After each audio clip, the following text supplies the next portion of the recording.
And we're Breach live. masquerade. Hello, everybody. Hi. Welcome No back. breaching masquerade here. Nope, Mm-mm. nope. No, never. You would never find that here. Welcome back to the How is Josh seeing his monitor? I don't know. I wear need sunglasses at night because I'm cool. I Heightened don't need to see senses. things. Heightened senses. Welcome back to the Sin Providence episode 16. And welcome to the crew that we've got with me today. Bub, a Maggie, and a Josh. Hello, crew. What's up? Hi, guys. How you guys been? Hello. It's been a week for how you been, Josh? Been a couple weeks. Yeah, been really good. It's busy, and I'm gearing up for a really nice week next week. But here I am as your favorite hacker Malkavian. I'm excited.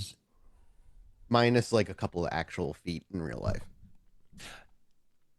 Well, you're actually pretty goddamn tall.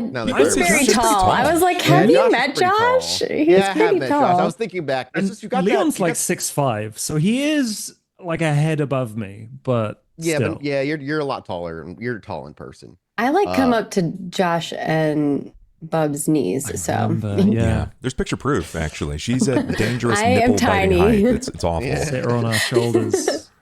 You guys are just both tall people. Yeah, they are tall, and then Bentham is also tall, so it's very tall crew. IRL? I don't think I have. I don't think Bentham ever wants You to. didn't come to my wedding, I so you don't- didn't. No, Yeah. I was not at the wedding. Yeah. At this point, I don't think Bentham wants to spend a whole lot more time with me. Every time I make it really awkward. Like the first time in the UK, No, he he inadvertently loves like, you. he hit the shifter in his vehicle, like rubbed against my leg, but it was a full thigh stroke. Nice. And I was like, geez, Bentham, like most people take me to dinner first. And he didn't say anything for the next 45 minutes. Just Did he go Oh bright my red? god. Yes, he did. Yes, Amazing. Yes, Yeah, awesome. no, that means he liked it. Yeah. Oh God. Aw. Bentham's the best. He's No, great. I love Bentham. He's great. Yeah, Bentham's a phenomenal person. I'd love him to play on Vampire. He doesn't think he'd do good on Vampire. I tell him He he'd do would. He phenomenal would on make Vampire. such a good Smashing. Are you vampire. kidding me? He'd be Yeah. Great. He was a great mage. Yes, he was. Yes. And great in Fallout. Yeah. He'd be so yes. good at VTM. He's like he's very good at like the democracy style Oh, yeah. things. I think he would kill it. I think Yeah. he'd be really good. But we got a show to Get him on a guest character, and then he'll be addicted after that. Yeah, that's all. Like, yeah, give me one Just session. give him a with little, Give him teaser. just a taste. First taste is free, right? Yeah, That's yeah. how it works. First bump's always free. That's what I say my good shit for. Thank you, by the way, Elazar, for the gifted subs in chat, by the way, before I close chat out Thank you. completely, because I forgot to close chat out. There we go. All right. Welcome back to the show, everybody. Before we get going, just a big shout out to everybody here watching. Appreciate you guys watching. Share the show, spread it around, let people know it's the best way to support us. If you want to go above and beyond, you can subscribe to us here right on Twitch, get access to the VODs immediately and some emotes. If you want to go above and beyond, you can head over to patreon.com/podbynight. Over there, you got a couple of tiers that'll get you some after show stuff, which honestly, the past couple have been pretty chunky. Last week's was like 20 something minutes, but the one before that was like an hour and 5. We went deep. Yeah, it was a lot to go over. The after shows are in a juicy place right now. So head over there if you want to support us and get some extra content. Listen to us yammer on You about. also get audio ripped without like any breaks. Yep. And this is a stupid thing to turn into a permanent recorded thing because it won't be relevant after this week. But I am behind on uploading things audio wise to both the podcast feed and to YouTube. So we'll get last week's episode sorted. Yeah, Sin Providence is being moved, is going up on the Pod by Night podcast feed. You could probably notice it. We are, the first 4 episodes are up there. I'm going to try and get episode 5 and 6 up there in the next couple of days. And just, we're going to move for getting our podcast audio only version caught up to the main series as quickly as we can. I know there's like a good chunk of people who actually end up listening to the show audio only. So we appreciate you guys very much. Thank you. Discord as Hello well. from your car because they're probably driving somewhere. Yeah, dude. Just Or on don't the listen subway. to us driving to a funeral. That's all I ask. That's my one request. If you're gonna listen, don't do it driving to a funeral. That's all. Or do and not take your every mind week. off of everything that's sad. Listen to our drama instead. Yeah. Just shoulder your drama onto the show and healthily cope with it that way. Yeah. If you want to be part of the community, the Discord is free to join. Everybody, if you want to jump into that, it's like over 1,000 people there.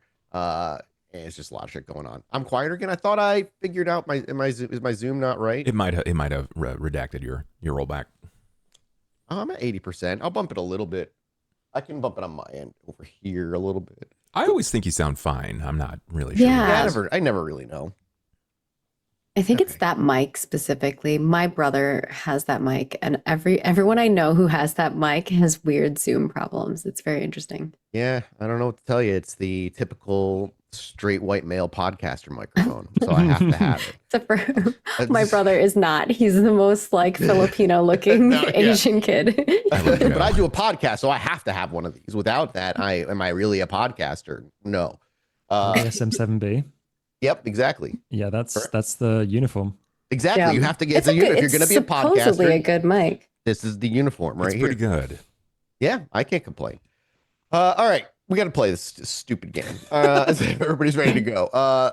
Yeah, let's go ahead and set the scene, rein things in, and we're gonna flash back in time a night or so. It's only about a night, and move back to the night prior and see what dear Leon has been up to. Leon, my first question to you before we fade into your quiet little internet cafe tucked at the end of the street where street lights barely filter into the windows and your one friend is always in that front room when we can hear the fans of the computer whirring. Where'd you have Magpie stay? Magpie for the moment is staying in my office. Okay, he's just sleeping in the corner on like a pile of like pillows and stuff.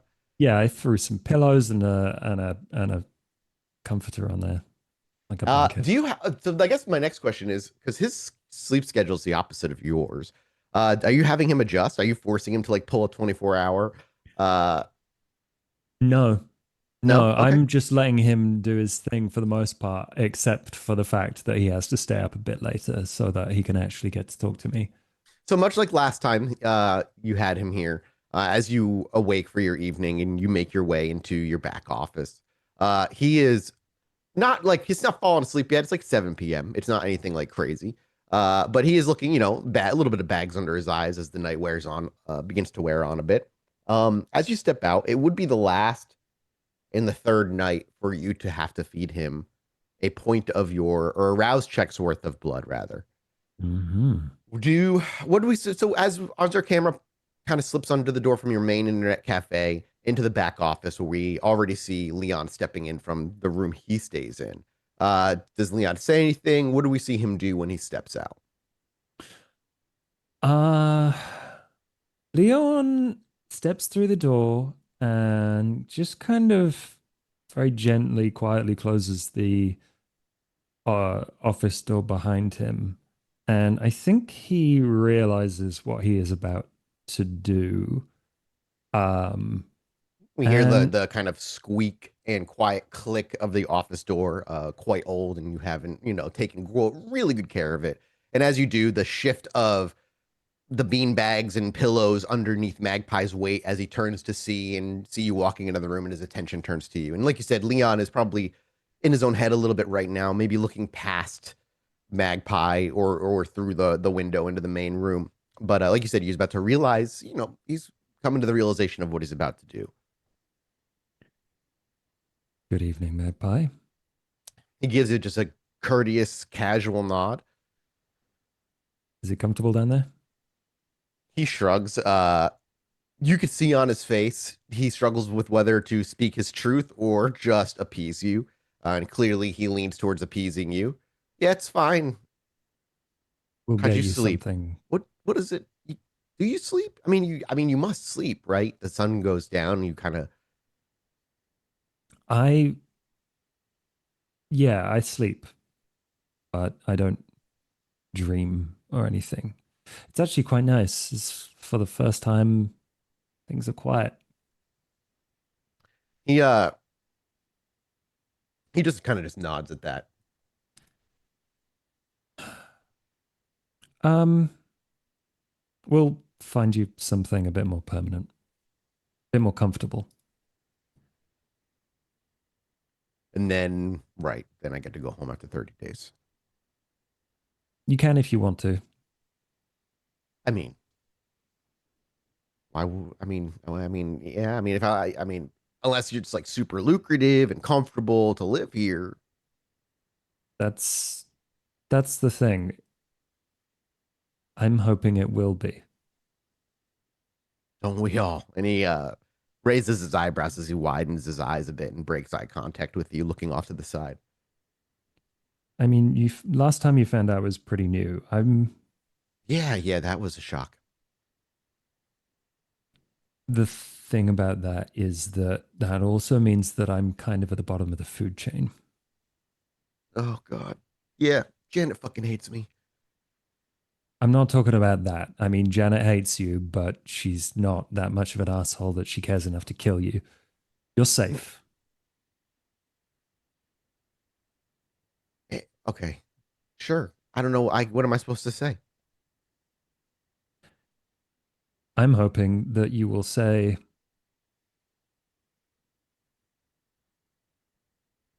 that there is something lucrative, there is something here that means that I won't feel bad about asking you to stay. Implying you're going to ask me to stay. Oh Yeah. God. And you hear he starts to stretch a bit as he rolls off of the pillows. And he's just like, okay, like, I don't know. How about we just revisit this topic at the end of the 30 days? Because I'm on a bit of a time crunch. I've got a lot of work to do, and we talked about all of these things that Janet wants you to do. If you can't Yeah, do I it, know. I don't care. She's going to ask for things that none of us can do. She's got all sorts of ideas, but we'll we'll make it work for us, and that's the Shit. important thing. Right. You said I'm safe, but am I safe from her? Yes, All right. I will always be between you and her. All right. Um, He looks you like up and down. Again, you're 6'5". You know, your character's pretty imposing looking, and there looks to be a genuine sense of comfort when you say that. He's like, okay, you may be bottom of I the barrel, but at least you're fucking fun to hang out with. Oh, okay, thank you. I That's surprising actually. I thought you were gonna be a Um, fucking dick.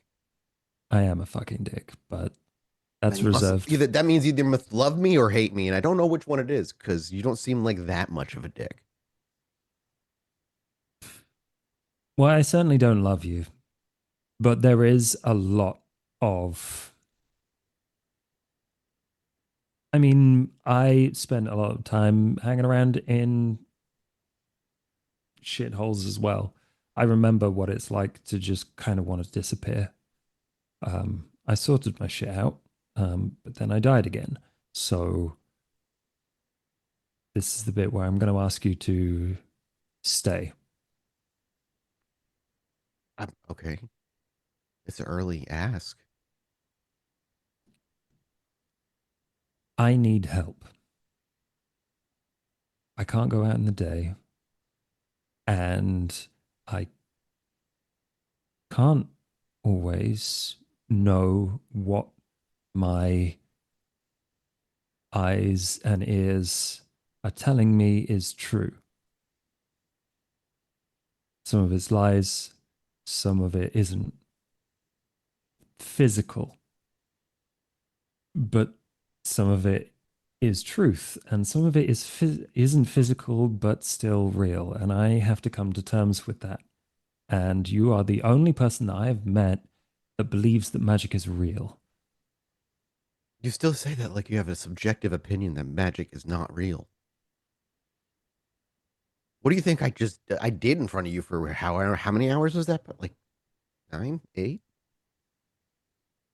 I've lived my life knowing that there is always an explanation, Magpie. You're a walking, talking corpse. You said it yourself. What's the You're a explanation for that? If I Other than accept, magic. If you accept what? What? if What? I accept that magic is real, I have to accept that I'm a walking, talking corpse. Yeah. Yeah, you haven't figured that. I mean, I am so. Are you going through something? I suppose I You, am. you, you were the one that told me what you are. You made me drink your blood. Do you remember? Oh, I don't want to think about it. There's always been two sides to me. There's the side that I let people see, and that side knows what's going on. And there is the side that takes the mask off. I don't know what's going on, and I've had a hard time trying to figure out what's real after I died. Okay. I don't I want am. to be a corpse. I, if it helps, I don't want you to be a corpse either. Well, thank you. Actually, that makes me feel better. He looks a little surprised, but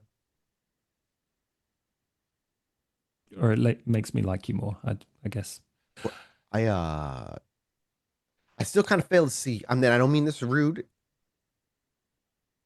but Right. why do you need like I am sorry you are dead again. I don't know how I can help you. I get how I can help you during the day and like protect you with I don't know. Like I said, I could probably like ward a small room pretty easily. It'll take me some time. I But I mean, think, if I'm gonna do that, I'm not gonna have the energy or the time to do the quarry, which I don't even know if I can do logistically anyway, without accidentally killing myself. well, It don't do requires that. no, I don't know, no, but the ritual, God, the rituals just require so much So much what? time, incantations, blood. We can get all of those things. I Right. feel like you're stressing about something that's like you don't have those resources, but we can get those resources. The blood usually has to come from the person who's doing the ritual, and breaking the ritual ends the ritual. But I feel like I'll run out of blood before I get around the entire quarry. Right, of course. That's kind of the issue that Janet refused to like let me talk about at all. She seemed like she really wants. Well, She needs a is it? gimp or something. Yeah, yeah, she does.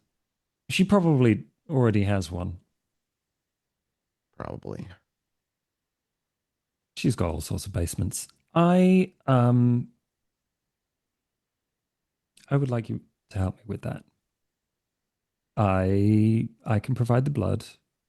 It'll give you the energy to keep you going. And you can take as long about it as you need. This is not a rush.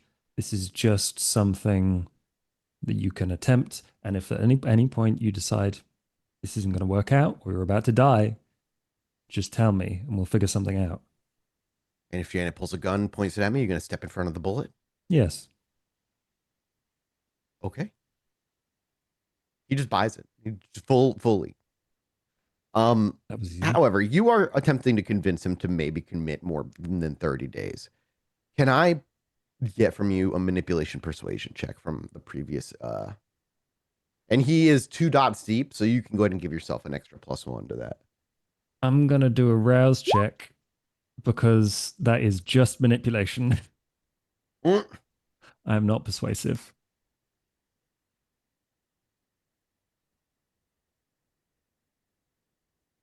And then just add a +1 to that. 3 successes is pretty good. You can willpower, but you don't have to.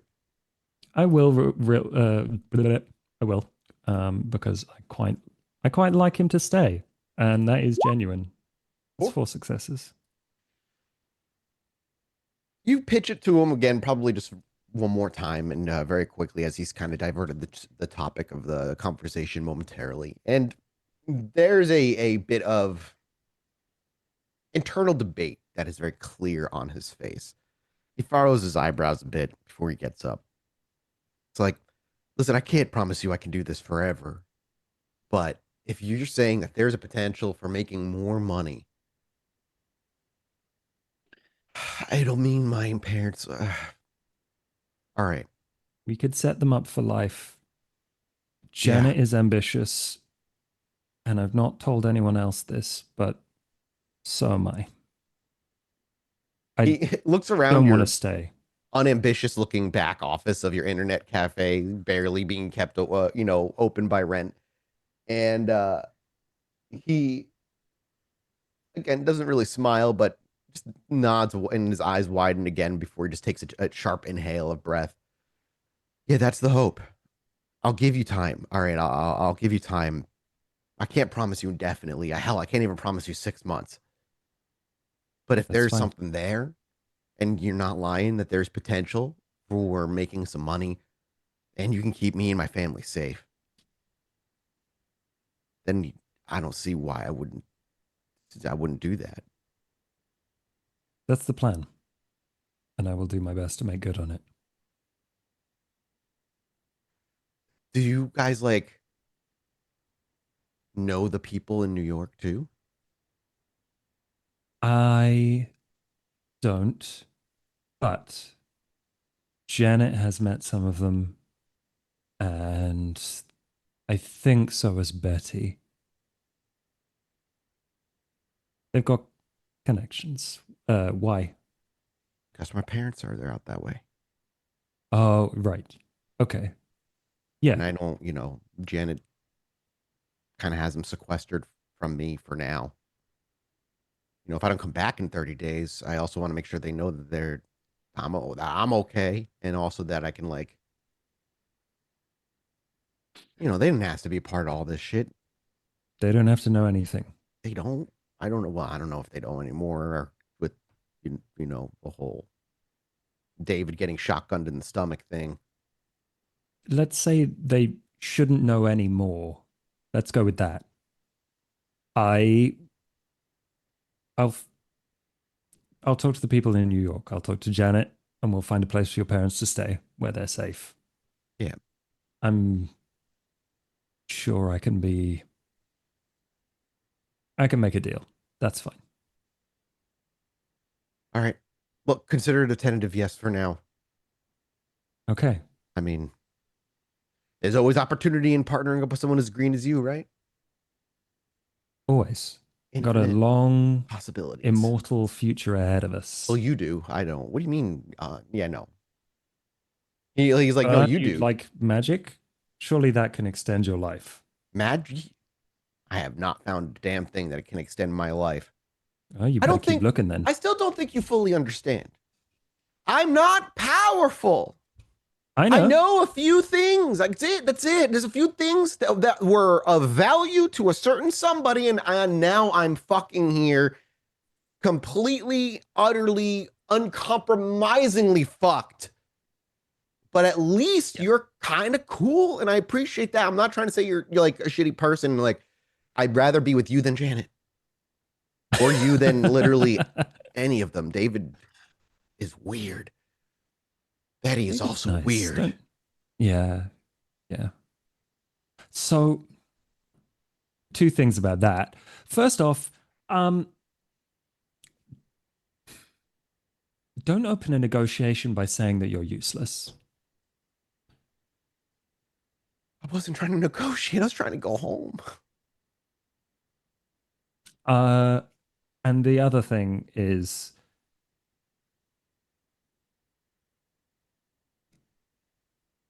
I do have something I need you for. Okay. You said you have a perception that is, or at least an understanding of things that are weird and things that are normal. I need you to be the person that tells me one from the other, because I won't always be able to do that. And I need to be able to trust you. I can trust the others, and I will have to. But this is a special deal between you and me. Can I ask any clarifying questions? Go for it. What are you talking about? Like, do you have an example? Like, what do you mean? I can see things that are normal and not you. What? I'm going to bring up the email someone sent me a few episodes ago that basically projected a hologram into my face. Sure. Of where they had the observation photos of the car that we were driving. And I'm going to describe all of that to him and exactly what happened. I'm going to show him all of those communications. As you go, and why it was impossible for that. Yeah, and as you go and explain for like 15 minutes, you're going through and like, oh, in this one, well, as I opened it, all of a sudden I was transported to the street side, and it was really weird, and I couldn't figure out like what I was looking at. And the more you explain, the more concerned Magpie begins to look. Okay. Is that like normal for like what happens to you guys? Us guys, no. Me and my bloodline, yes. Apparently. Bloodline. Right. What's that? Just imagine like a really normal family, but vampires. There's a mum and a kid, and then the kid has a kid, and then the kid has a kid. Yeah. Okay. I get. Okay. That's the bloodline. Is Janet like your mom? She might like to be called mummy, but that is entirely separate. I am not affiliated with her by blood or any other way beyond our business arrangement. Gotcha. Okay. Man, you guys are really weird. No offense. None taken. I mean, I'll look at emails for you and tell you if they're holographic or not. Yeah, there will be other things less specific than emails being holographic. Have you thought about getting medication? Oh, you are just full of questions. I'm Yes. sorry. He like brings his hands up. He's like, I did not like. I didn't mean to offend. I thought I could ask clarifying questions. I don't know how you guys work. I apologize. I'll shut my mouth if you want No, me to. no, sorry. It's just that one hit a nerve. I used to take a lot of medication. Now I can't. And I tried. Believe me, I tried. Huh? Yeah. Uh, Man, it's some weird rules. there are a lot of rules. Here's a new one. He thinks he's like. I guess that makes sense. I mean, the shit I know requires strict adherence to its fucking ritual rules, or the shit doesn't work. Does it now? Like stabbing yourself in the head and shoving a USB in there? Yeah, that took some trial and error. Ow. Well, What? okay, so like originally it was this like ritual that required the quill of an eagle and ink made out of lion's blood mixed with the sacrificial blood of three goats, and I lacked all of that. But I thought, maybe if I could like as I was reading it, maybe I could replace some stuff with more modern day amount of metaphorical pairings, or something that's Yeah. equivalent. Equivalent's the word I'm looking for. Kind of like, how medieval people used to think of alchemy. And move some things around. I figured at least the intent might carry. And I was right. But I almost died a couple times trying to figure it out. Right. Okay. Well, I mean, honestly, that's brave. That is actually quite impressive. You almost died a couple of times trying to figure it out. Yeah. I was Damn. unemployed. I mean, people do crazy things when they're bored. I just That had a lot of is, time. but you didn't die. No. And in fact, I was right. Kind of. I was right. Yeah. Yes, I was mostly right. The intent and the architecture can be manipulated, changed around a little bit, but it still required, like I said, some trial and error and candles and old timey shit that was needed for some reason. I still don't understand why I need twine and like candles and wax, and I could replace like the ink and the parchment. It's weird. It is weird. Um, I'm going to be honest. I'm still not fully convinced, but I've listened and seen enough that I know that you are right, whether or not you understand the method. So it would be cool to see you explore more. Um, Is that part of the deal? no, Okay. no, you do what you want Yeah, well, within limits. you feel a little small when somebody like you comes around and is able to turn my pet inside out, makes my magic feel like child's play. I mean, if you fuck around enough, you'll find out enough that you can turn his pet inside out. Mm. I don't know if I want to get that far. That's just mean. That is mean. I appreciate the clarifications. I mean, I'll help as best I can and keep watch during the day while you nap. Thank you. Thanks for the tell me what bloodlines are. Do I get to meet your siblings or your parents at some point? Am I like a cousin? Oh, do I have siblings? I've never met any. I might. It's tough to get an answer out of my sire. We call him sire. She's, Sire, of course you do. yeah, vampire course. word. Something like that. I mean, maybe if you want to. Have you ever met At a some really point. old one? I don't think Like who was so. around during like ye olden times? Are they like really cool? Are they like do they like want mead? I think, yeah, they probably do. I I've never haven't. met one. Okay. I've never met one. But I think you're right. They probably do. Hey, look, this is fun joking around. There is one final part to this deal. It's kind of like a sealed in blood kind of thing.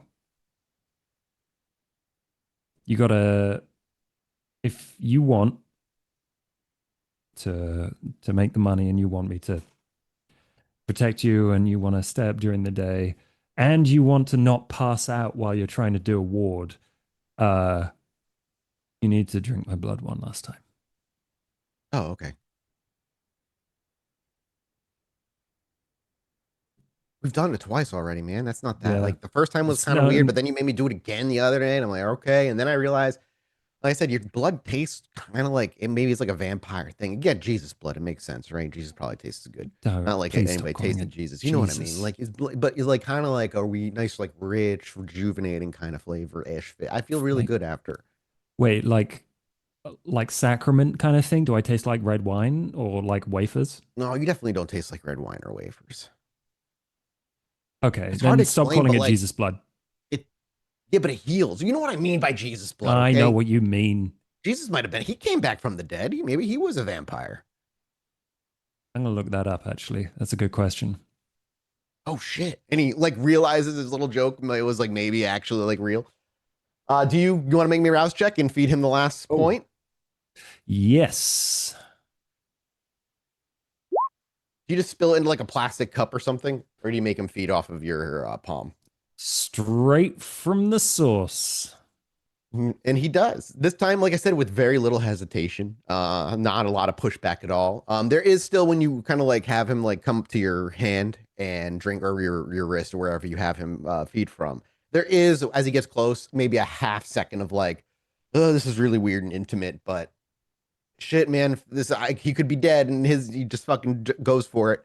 As he drinks his final point of blood, he is fully ghouled. Have you already gotten a stain for ghouling him?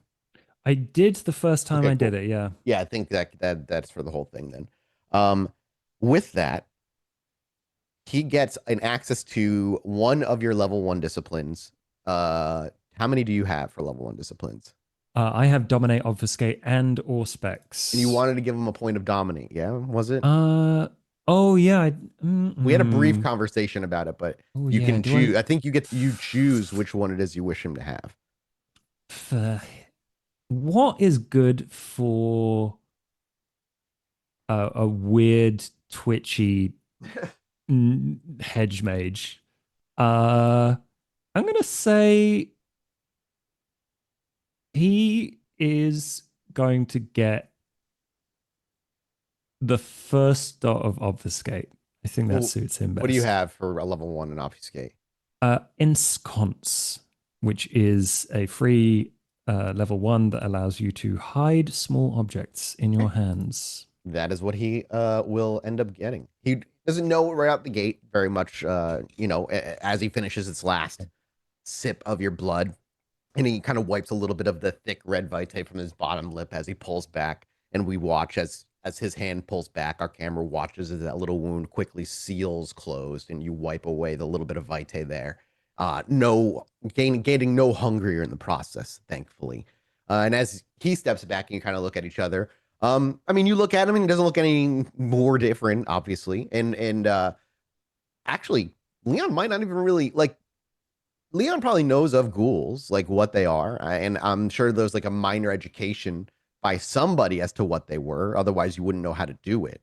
But you're young, you might not even know what to expect. Like finishing up, you don't feel any different about him. Like it's not like you are attached to him in that way.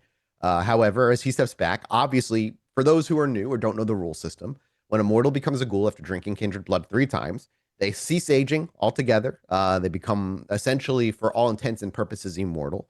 They need to have 1 drink of blood every 30 days.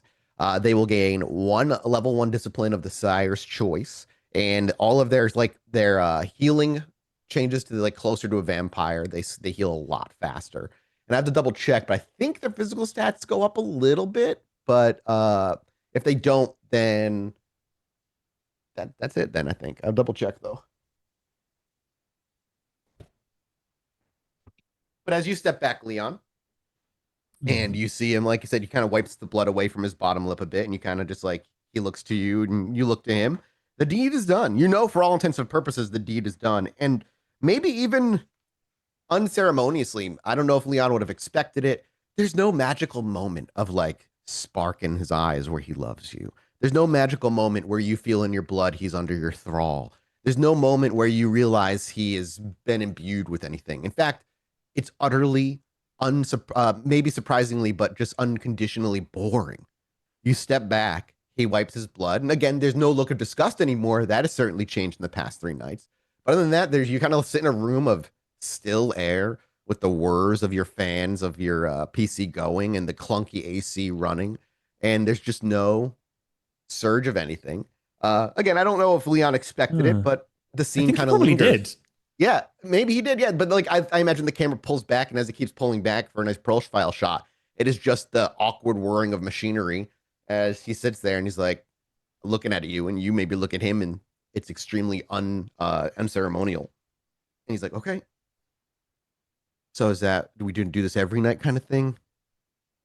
No, deal's done. You might need a top up just to keep you strong.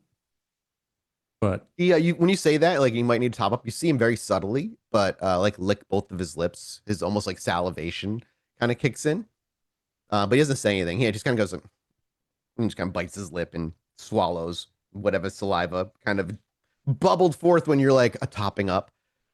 Yeah. The other thing too, for people that are maybe are not aware as well, vampire blood for mortals is addicting. It is like a drug. It is more addicting than any drug. So after 30 days, they don't get it.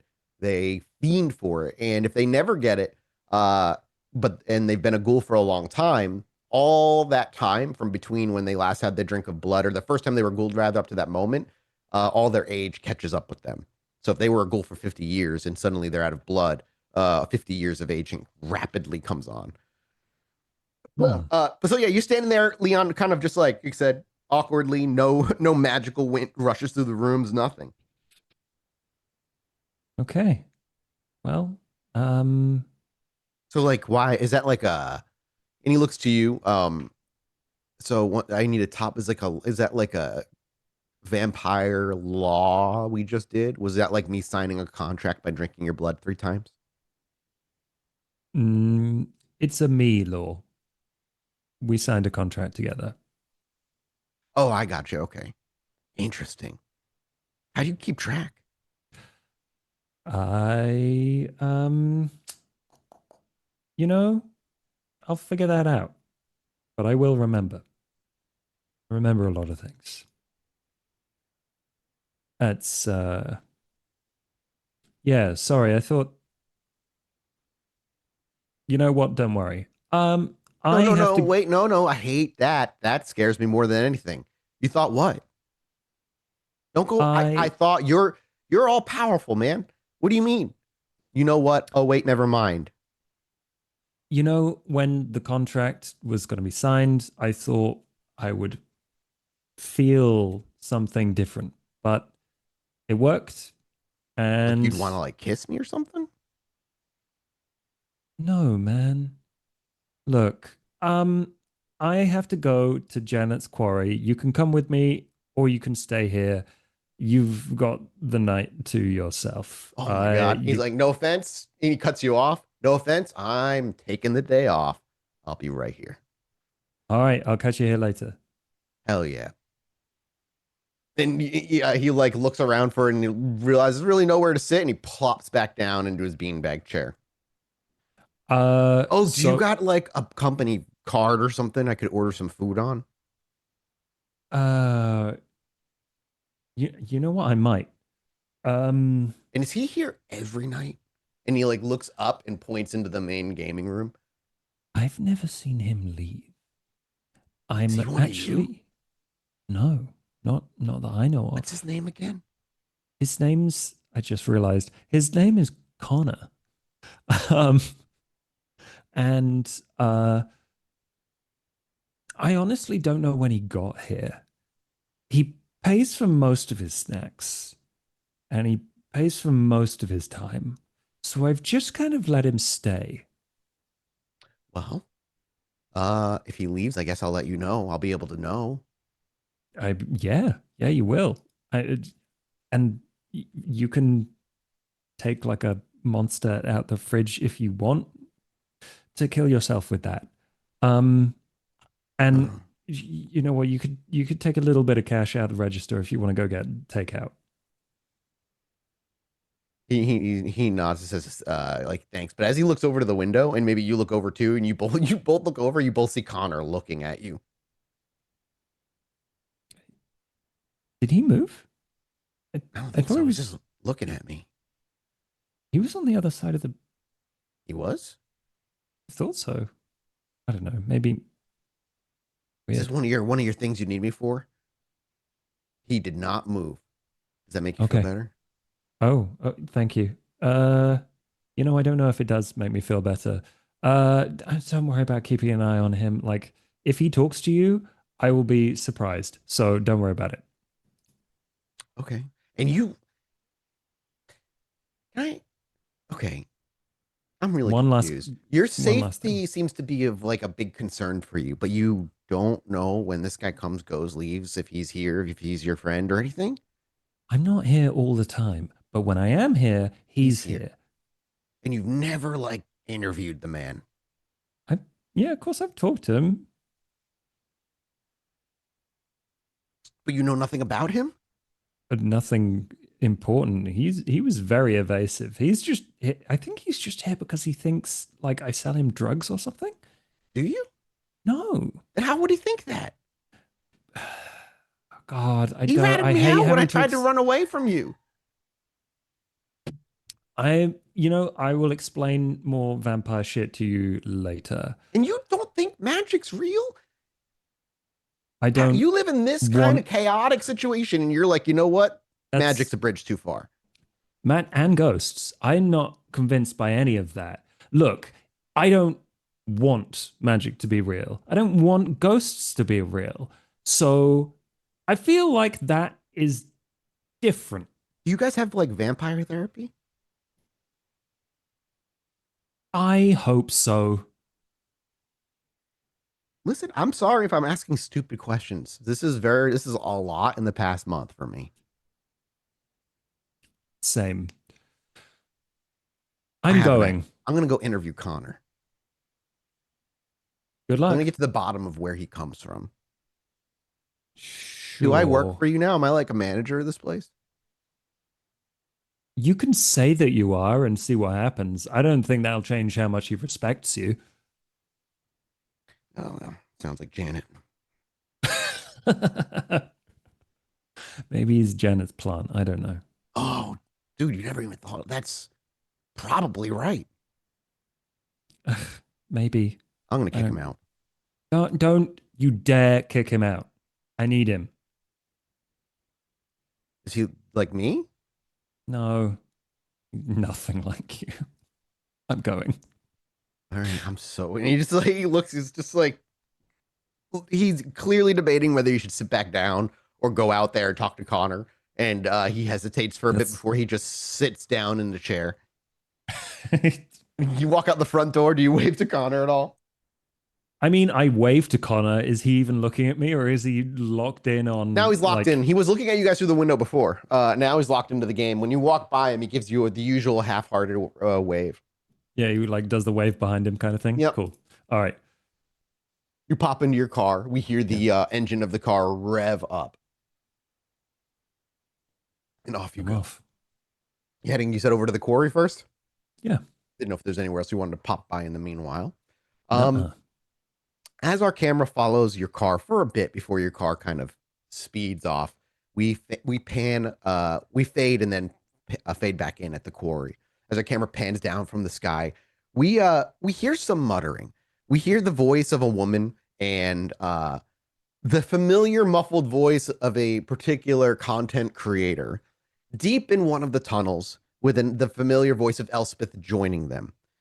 David and Betty, as you're standing there, the mother came in and immediately demanded answers to what happened to her son's phone. And Elspeth, eager to investigate whether this Minecraft Marty is real or not, stepped in before Betty said something too crazy or David said something too obvious, and ushered them into one of the mine tunnels to go investigate this ghost and explain all about what happened to the phone and get them out of the way. Very quickly, she moves in, and you're left there for maybe a few minutes. I don't know if there's anything David and Betty would want to say to each other in this moment, but it wouldn't be long before you would hear, well, before you saw the Leon's car rumbling down the dirt road of a relatively quiet part of the outskirts of Waltham. Did you have anything you wanted to talk about? Yeah.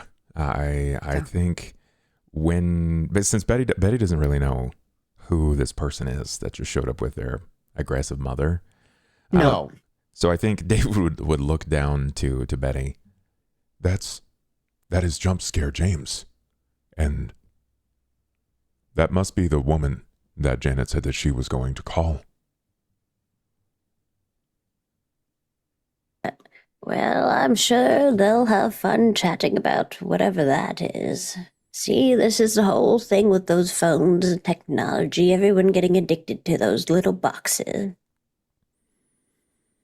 Is this why we do not have phones? Well, that's a whole other problem. I suppose you haven't heard about that bit. No. We're not supposed to be part of the technology. Don't tell Leon that bit.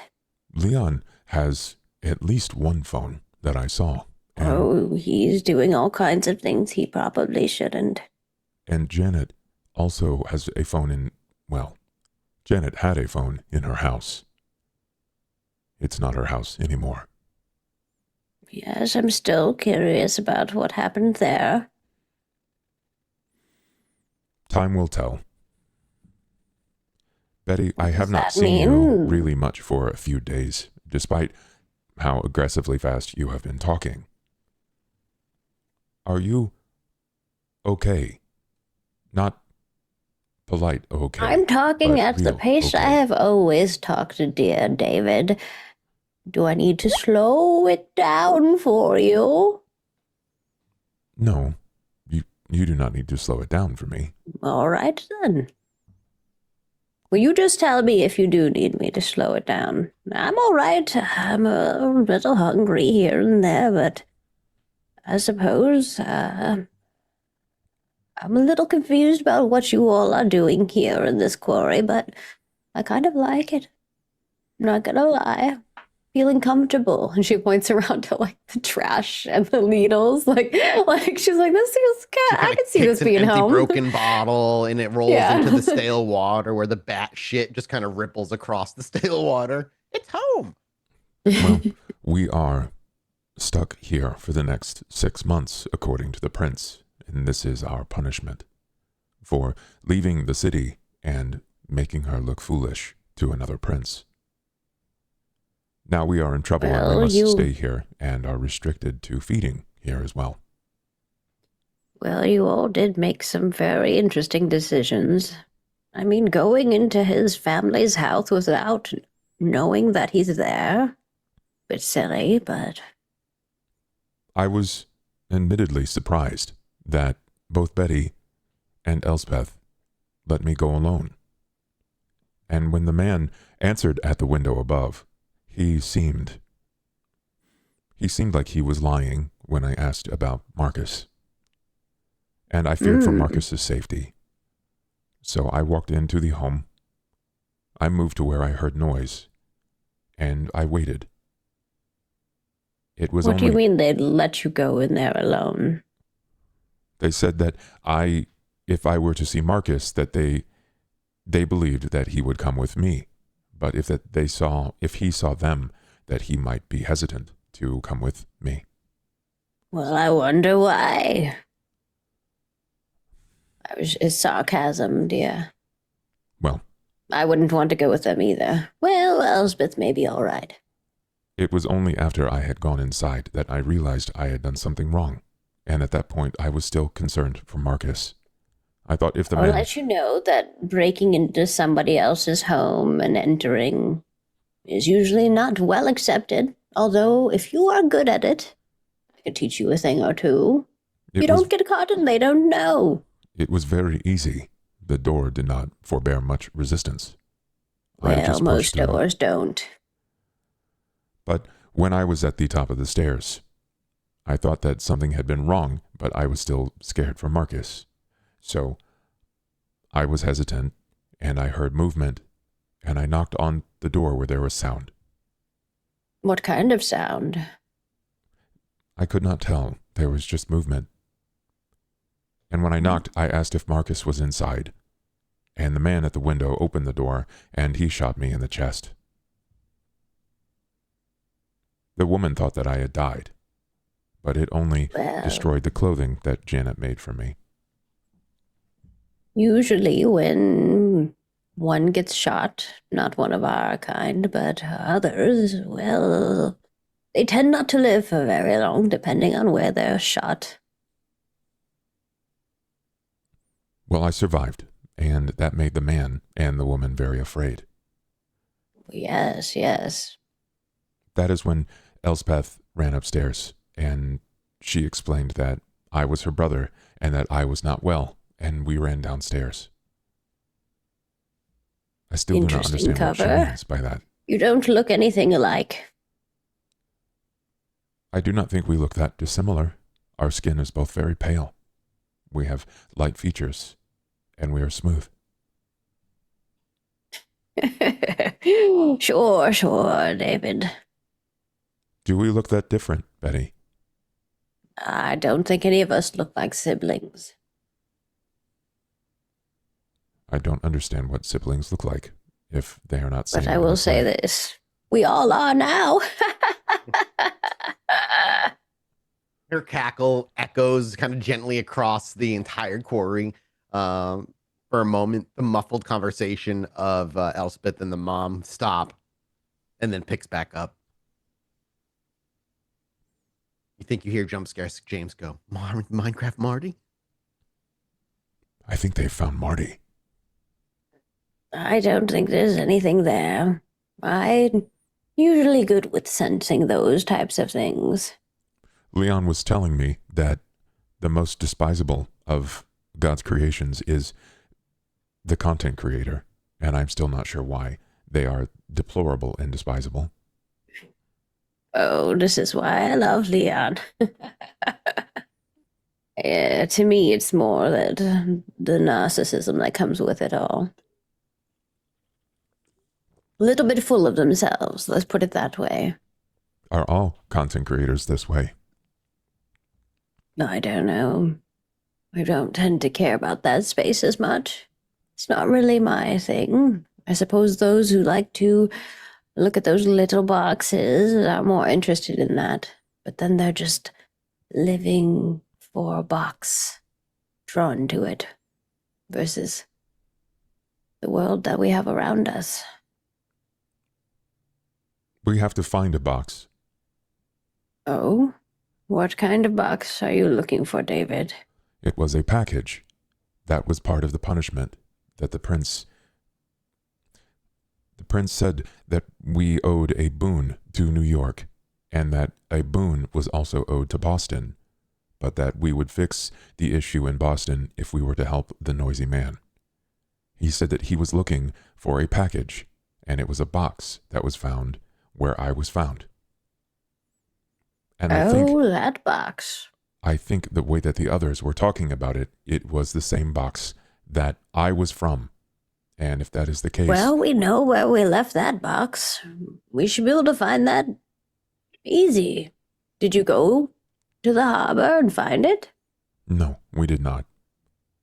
But if I am what they're looking for, then why do I not just turn myself to the prince or to the man? Well, that's a decision for yourself, David. I wouldn't turn you in, but if you want to turn yourself in, that is a thing for yourself. But if all they're looking for is the box, we can give them a box. We know where that one is. Betty, do you think that it would stop Janet from being in trouble? Oh, I don't know. Janet gets herself into trouble in her own ways. I'm a little confused about how this all happened so drastically. I wasn't gone that long, maybe 4 days, 4 nights, 3 days, I don't know. They all meld together at some point. I don't know. I do not know exactly what and how fast it occurred. It just, I know that this is what is happening right now. Yes, well, she's not going to be very happy when she sees me. Why? Well, Janet's never happy when she sees me, I don't think. I might raise her... Well, if she had any blood pressure, probably would raise it. For what it is worth, I am happy to see you, Betty. Oh, well, that warms my cold blood. Are you cold? I can find a jacket for you. We're all cold, David. We're all cold. I don't know why you talk so cryptically. You see, we're not alive in the sense of others. When someone touches us, well, we're not warm. Although we can rouse our blood, I suppose, to feel a bit warmer. For but a moment, you can feel a little warmth. I do like when my blood has become alive. It is You've when- tried it a few times then. It is when the milkshakes taste the best. Oh, yes. See, I like my milkshakes with a little something extra. You can put more in your milkshakes? Oh, yes, David. Would you like to try one? What more than cookies and cream? Oh, all kinds of things.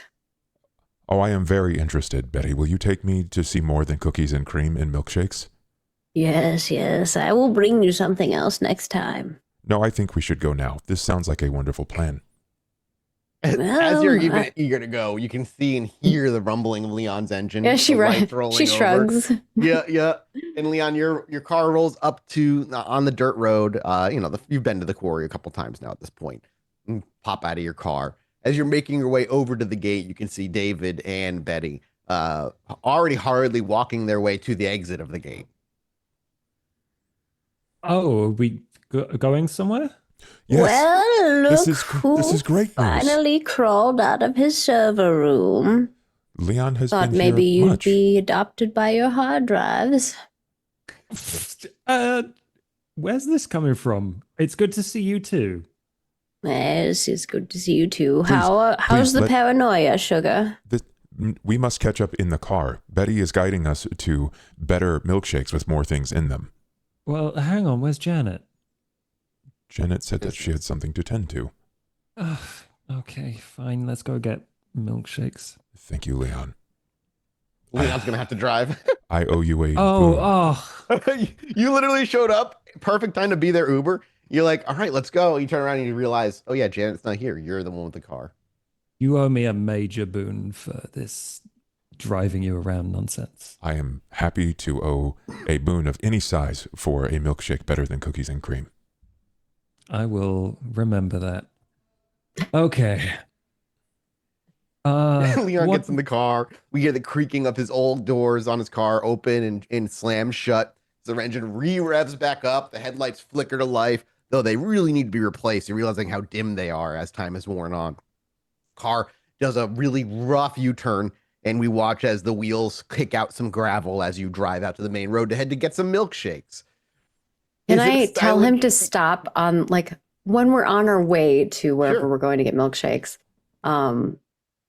It's the first liquor store that I see. Can I be like, Yeah, you see a liquor store before hold- you see a fucking milkshake yeah, place. I'll tell you yeah. that much. I mean, she'll be like, oh, Pull over here for a moment, just a moment. It's as you pull out of the dirt road, you take a right onto the like 2-lane side highway route, whatever you want to call it. You maybe get 5 minutes before this kind of ramshackle booze place on the side of the road just open almost 24 hours before Betty's already like, hey, can you pull over? You've been driving for like 5 minutes.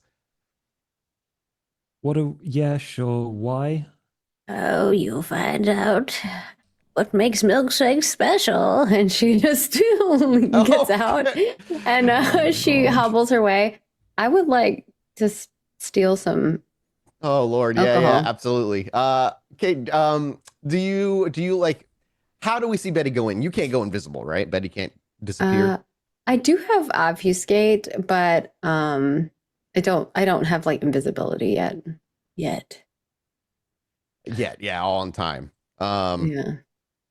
So Oh well, you can you wanna though. just, With like, the power, the vampire can now move and run while staying hidden. The user is functionally invisible. I'll paste it. I don't know. please do. Level 2, yeah, it's a rouse check. Yeah, as long as the user emits no overpowering odors and no louder than a whisper, automatically works. Only if the observer has their attention drawn to the user can they make their, yeah, whatever. This power observer cannot move around.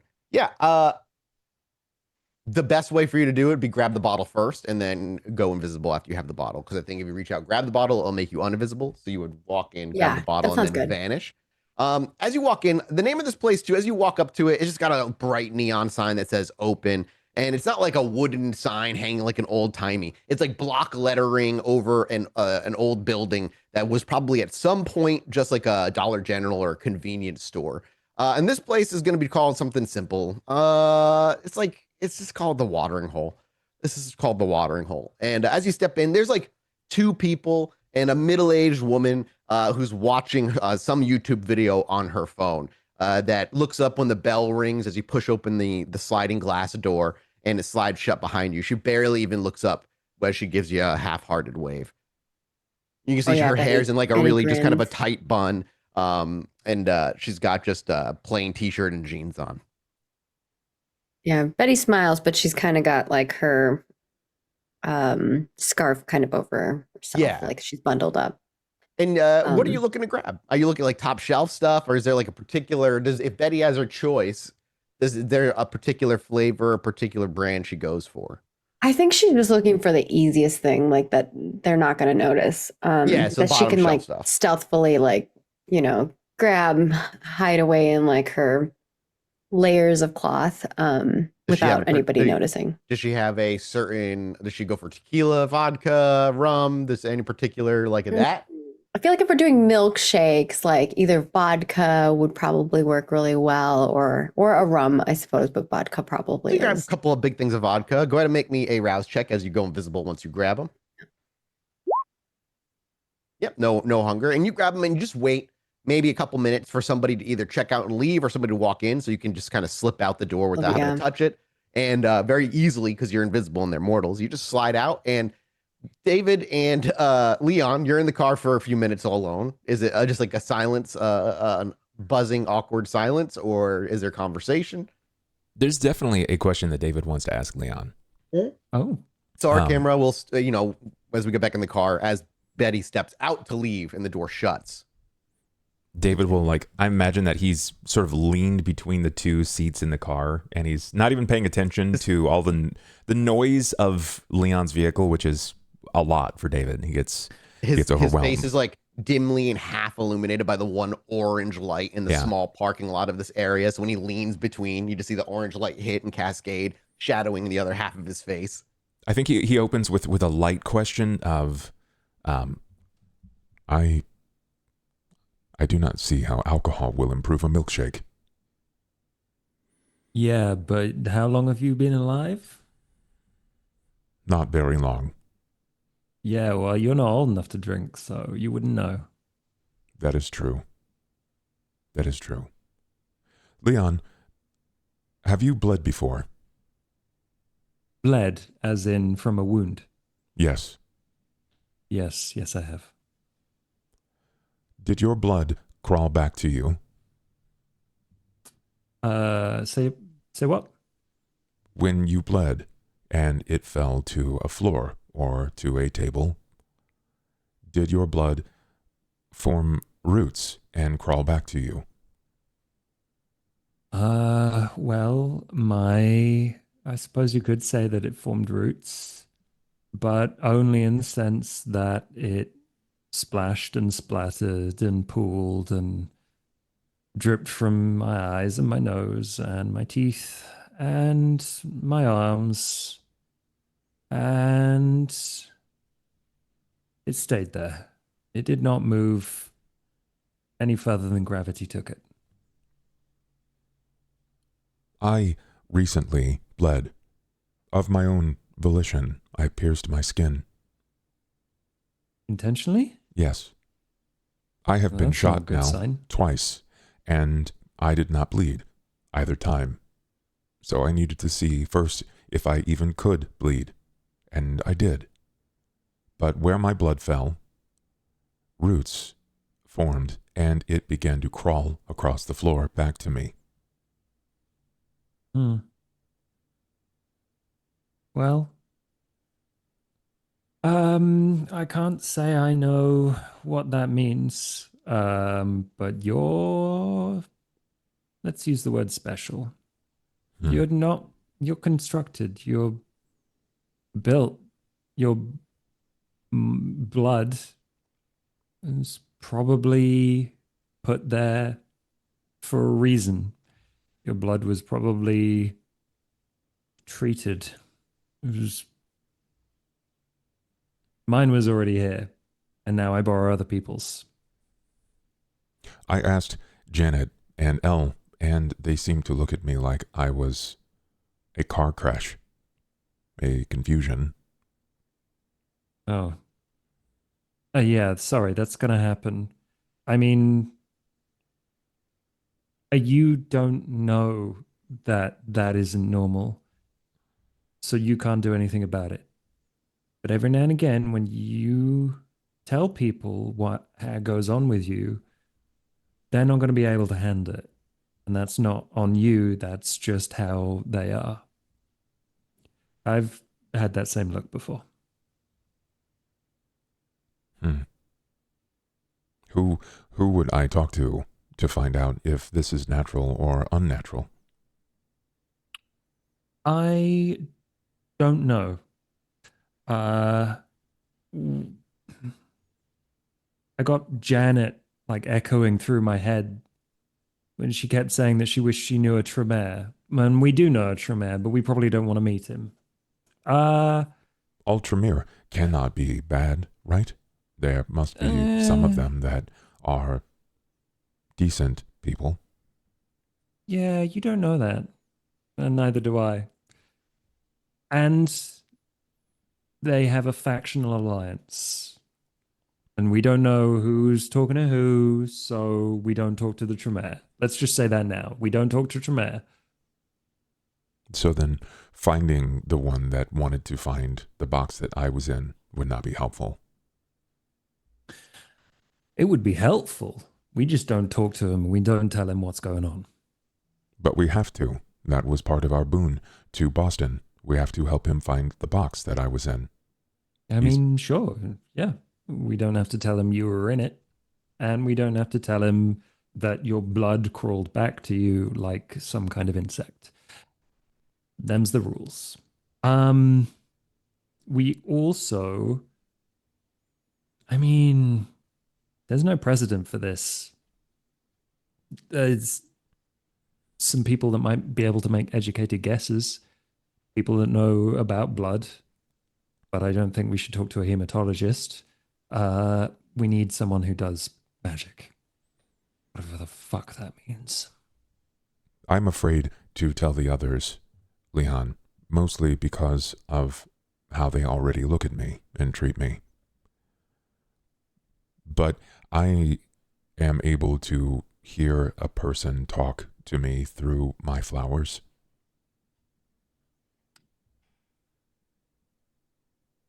I've not had that one before. You have flowers? Are they real flowers? David will pull a cord, like a hemp cord from his neck, from under his clothes, and it's like a small glass bottle with a cork in it, and stuffed inside of the bottle is 2 dandelion heads. Oh, that's actually quite pretty. I will feel something call to me from them when I place them in my shadow. In your shadow? Yes. And How'd you I find tried that to out? talk back to it, but it did not work. Okay. What did it say? The first time it spoke to me, it said that this one was for you, bud, and it shot the woman that I fed upon. You told me that before, right?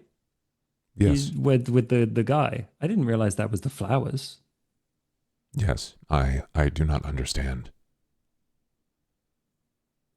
Do you mind if I listen? I do mind.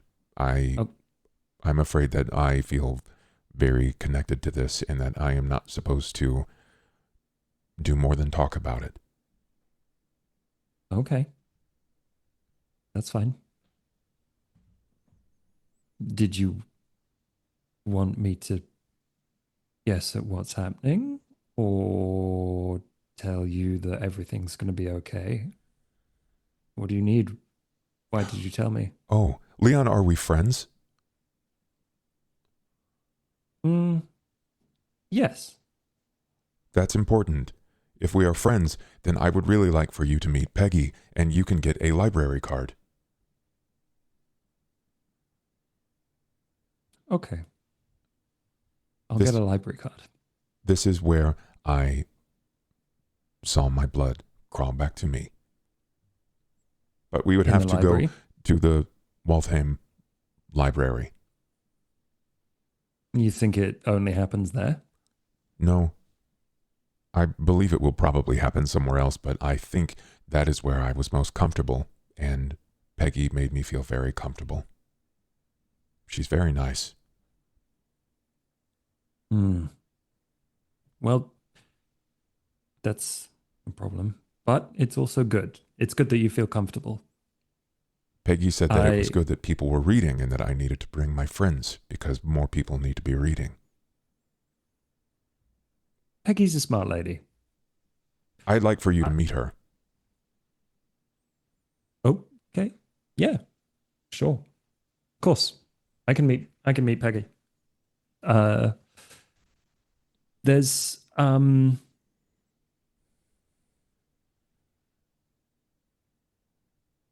just one warning from personal experience of things saying things that I want you to hear. Okay. If you can, try to make sure that it's in a place where you are comfortable. So I'm glad you have Peggy. But Peggy, that won't always be the case. Peggy is a safe place. That's good. Don't always trust the words that you hear from places you don't know where they come from. Oh. Oh, I do not. I do not trust everything at immediate face value. My body tells me to not trust everything that I hear. And I always know when someone is lying to me. I do not know how. I do not know why, but I always know when someone is lying to me. Oh, well, I mean, that's good. That's actually really good. Surprising, in fact. Not many people have that kind of insight. So, I mean, hey, things talk to me as well. And my body doesn't tell me when it's not real. So, I mean, you've got one up on me. In fact, there was the first time where I was thinking about you, actually. That's what friends do. They think about each other. Well, we weren't friends at that point. Maybe it was just meant to be then. It was meant to be. I told it that we should trust you. I shouldn't have talked back to it. That's falling back into bad habits. But I told it we should trust you. I don't know what it is, but I'm glad that you spoke and regard so positively about me. I had a good feeling. I don't like lying, Leon. I do not think I am a very good liar. I don't think I've heard you lie, so I wouldn't know. I, on the other hand, I lie all the time. So get used to it. That. I mean, This is why Yeah. I will let you and Janet and Betty speak in a place that I cannot. Because I have, what did she say? I have no poker face. yeah. Is Betty in trouble? Should we go in? Oh, I mean, probably. She's always in trouble. We Maybe shouldn't go in, though. at this point, Betty, the door opens, and as the door opens, you didn't see her until this moment because it's as the door opens to the car that obfuscate ends. The party is about to start. As she sits in, you see Hey. she's got 2 bottom shelf bottles of vodka. That is disgusting. Disgustingly great. Betty, Okay. I am not Put old some enough to lead drink. into it now. We have some milkshakes that need to be consumed. Leon pops the car into reverse as it, fucking pothole in the goddamn parking lot, guy, as always. You roll on the way out. And as you hit the road, making your way to wherever you're going to get your milkshakes, we'll fade to black, take a break, and we will return. All right, guys, we'll be back in Now I just a want a minute. milkshake. Run Yeah. a bio, and we'll catch you guys in few. a moment. So, BRB. Snack time.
Here we are, guys. Welcome back, everybody. Ah, sweet. Hello, welcome back, everybody.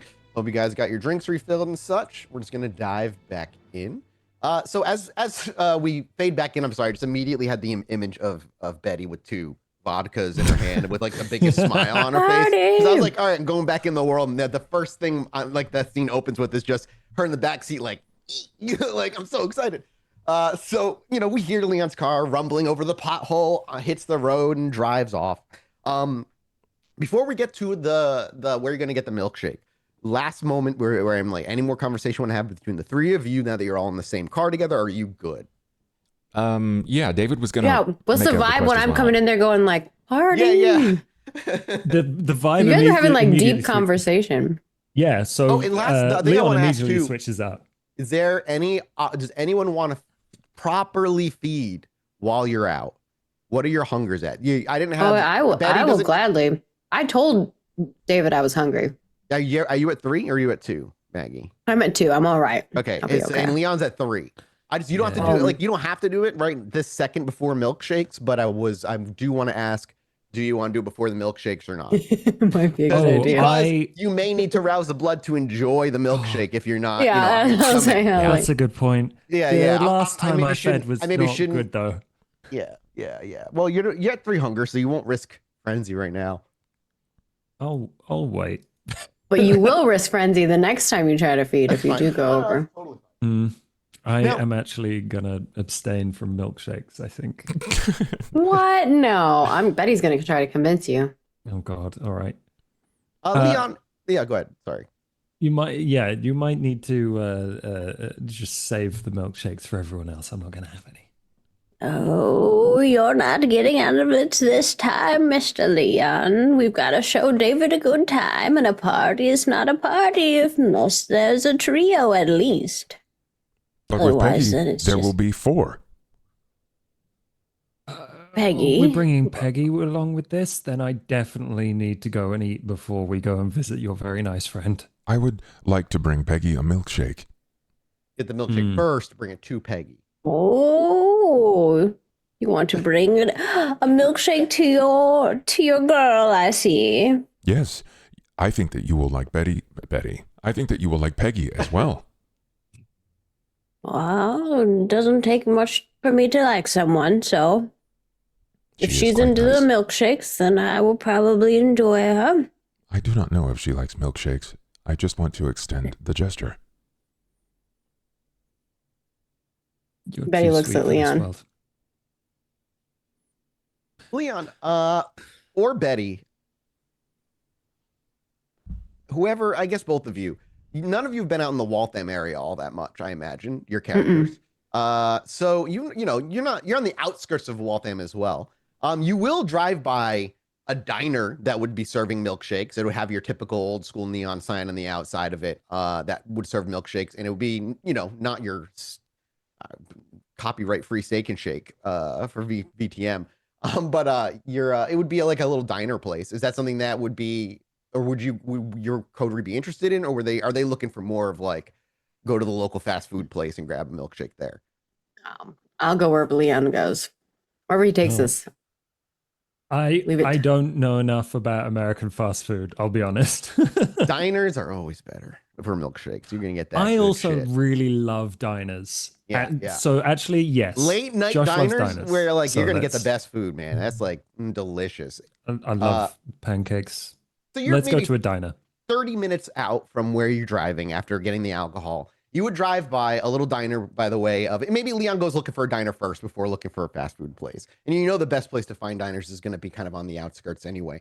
And one of them Were is you going to just called... feed first, though? Yeah, I need to. Oh, did you? I thought you said Yeah, you were he did- skipping feeding. he- Are you going to feed? After we convinced that we're Okay, yeah, going I to was go see convinced Peggy, yeah. because What is I your don't feeding want to tear type her head again? I'm off. sorry. I am a trapdoor.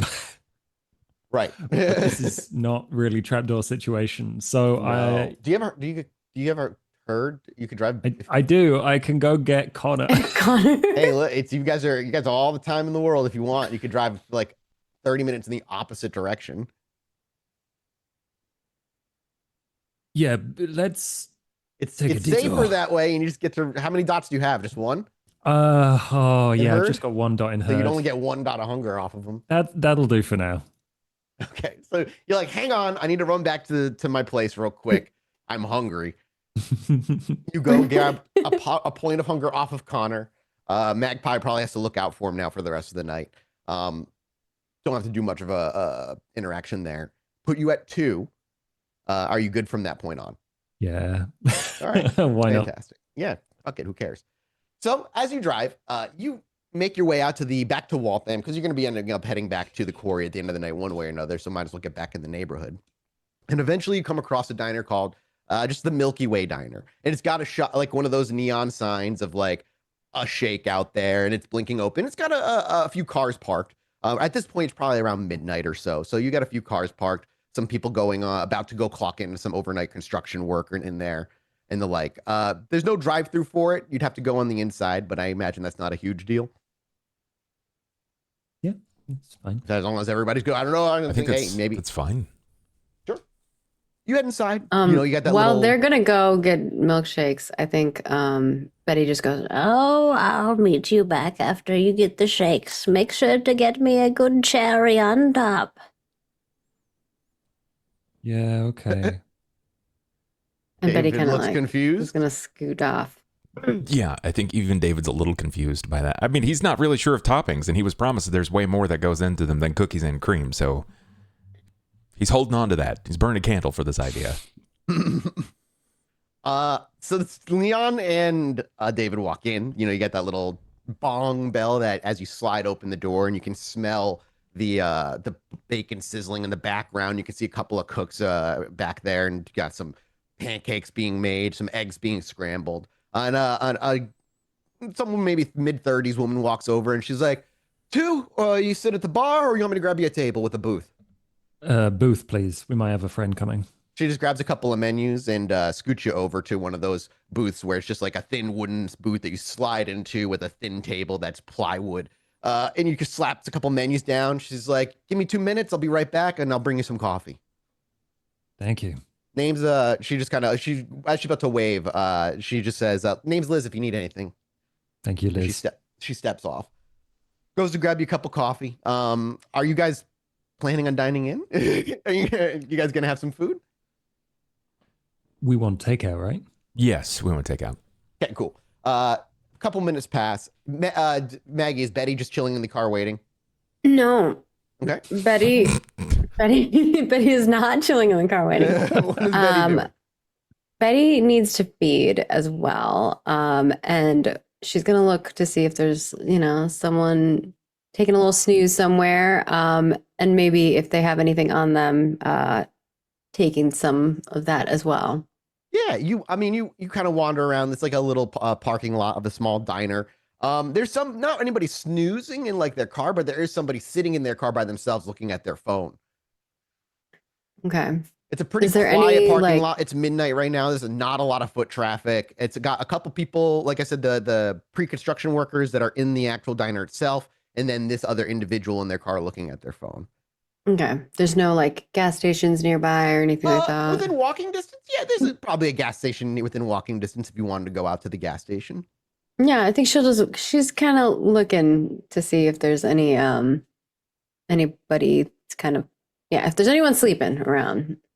Yeah, go ahead and give me a wits awareness check as you make your way that way. All right. Christ. 6. Every dice was a success in that. I don't know what to tell you. Yeah, you make your way there, and when you get to the gas station, you see like a big truck that is lights off, but usually that means it's probably somebody sleeping in the bed of the big 18-wheeler cab. I will break into the cab if it is not unlocked. Give me a dex stealth check. First, okay. Thanks. Yeah, you can give me a dex larceny check first if you want. Okay. Got a little extra in that. 8. Woo. You're critical. You pop the lock like it's nothing. Your old hat at this. All right. Our camera's on the inside of the cab in the darkness. We can hear a light snoring when we can hear the door lock immediately pop. And then dex stealth me as you pop open and slide in. Okay. And you're at what? You're at 2 hunger? Yes. Yeah. So can I just unseen passage instead of? I I think Or no? just no. Dex stealth is all I need out of this. Okay. You're gonna. All I need is he's dead asleep. I just need one success. Okay, out of you. 5. Yeah, you're Ooh. 5. You're fine. You're able to slide into the back. Your fangs almost instinctively slide forward from their gums as you bring your mouth down. And as soon as you sink your teeth in, you know he's not gonna wake up. You feel a single point of hunger, and he's gonna have a headache when he wakes up, and he's not gonna know why, but he's gonna be fine. Okay. And just take a quick glance around. He's got any other goodies in You his find truck? like he's got like a couple $100 in cash on him. I don't want to see all his cash necessarily. Are you looking for anything else in particular? Like I'm looking. anything? I'm looking for some drugs, Mr. Mathis. I see. Yeah, go ahead and give me a wits investigation check, as you're probably gonna have to look a little bit wit harder than a investigation. quick look around. Okay, not my best, but All right, you're looking for like a little bit. 1. I will say what you're able to find is you find some high dose unprescribed Adderall. Okay. So you find 3 50-milligram pills of Adderall for whatever reason, whatever you want to do with them. They got 3 of them. Okay. You make your way back to the car after that. Yeah.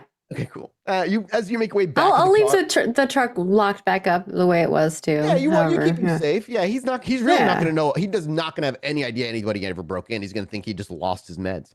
So you pop out of the car, you lock it, you shuffle your way back to the car, and as you do, our camera pans forward back into the shop where the waitress Liz comes back over, plops a couple menus down. She's plops a couple of mugs of coffee down, and says, "All right, so what can I get you boys?"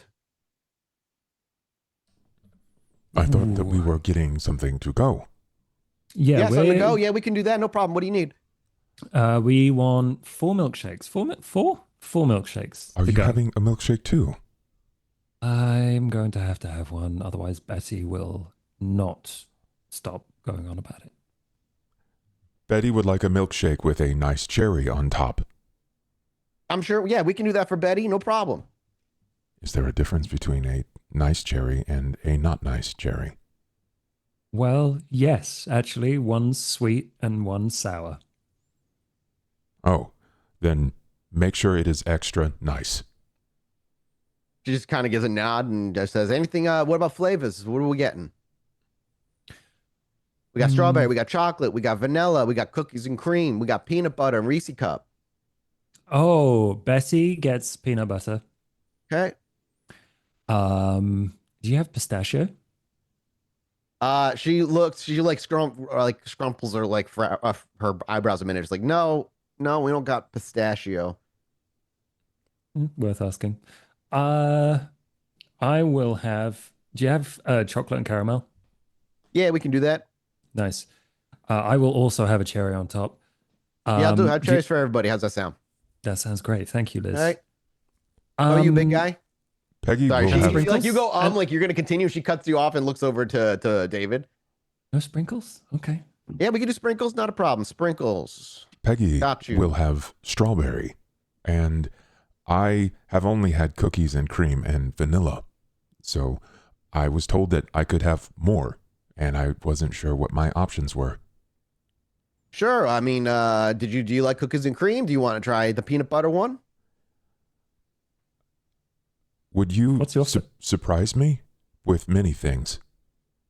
Without skipping a beat, she just says, "Yeah, no problem. Can do that for you. Surprise the big tall guy. Got you." Okay, 4 shakes. Anything else you want to go? Any food to take with you? Or is this all going to be it?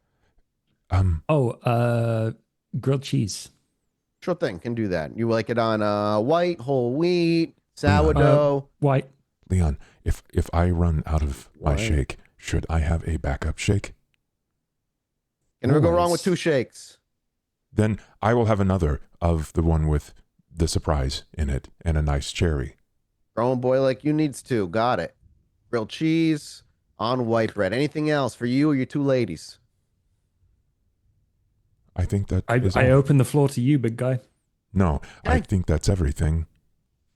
Just give us a few minutes. Get that taken care of. I'll be back with the check in a bit. And Liz, if you need anything, you need cream, sugar, or sugar's over there if you need it. You may bring you some creamers. Actually, she reaches into her apron and she brings out a handful of just like the creamers in little plastic, and she just kind of pops them on the ground. If you need The milk best. or anything for your coffee, I can get that separate. Leon David's excited and he reaches into like his inner pocket, and he just hands you a large wad of cash. Please handle this. My excitement almost cannot be contained. Oh, well, I certainly will. And I take all the money. That is everything that Janet gave to me. Oh, I think about giving some of it back. As he was sitting there, and there's that moment where Leon debates. She walks back into the kitchen for a bit, and you guys have a few moments. I don't need to open the floor to conversation unless there's anything you want to say to between Julian and David. Betty slips back in the car. And as our camera is with Betty, can you do me a favor and make me a wits awareness check, please? Uh-oh. Yes. I can. 8. What? Critical. Yeah. You would notice as you're sat in your car, you actually see the diner's front door open, and you see actually somebody stepping in. It was the individual who was in the car that was on their phone prior. However, for a split second, and you're not even entirely sure if it was that long, when you laid eyes on him, just as he pulled the door open, you didn't see a man for a moment. You saw what looked like, and the best it can be described, is a collection of shapes. Cylinders, spheres, squares, prisms, forced almost into a human-like silhouetted configuration. You blink, and like I said, maybe less than a second, and the visual in front of you is once again a man, as the door slides closed behind him. As it walks into Is this the diner. person who got in the back of this car?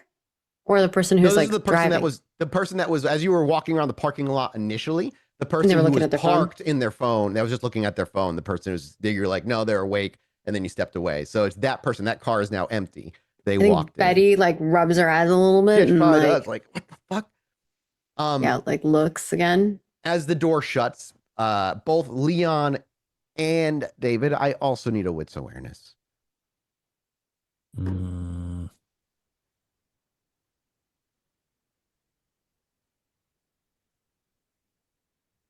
Ooh, oh no.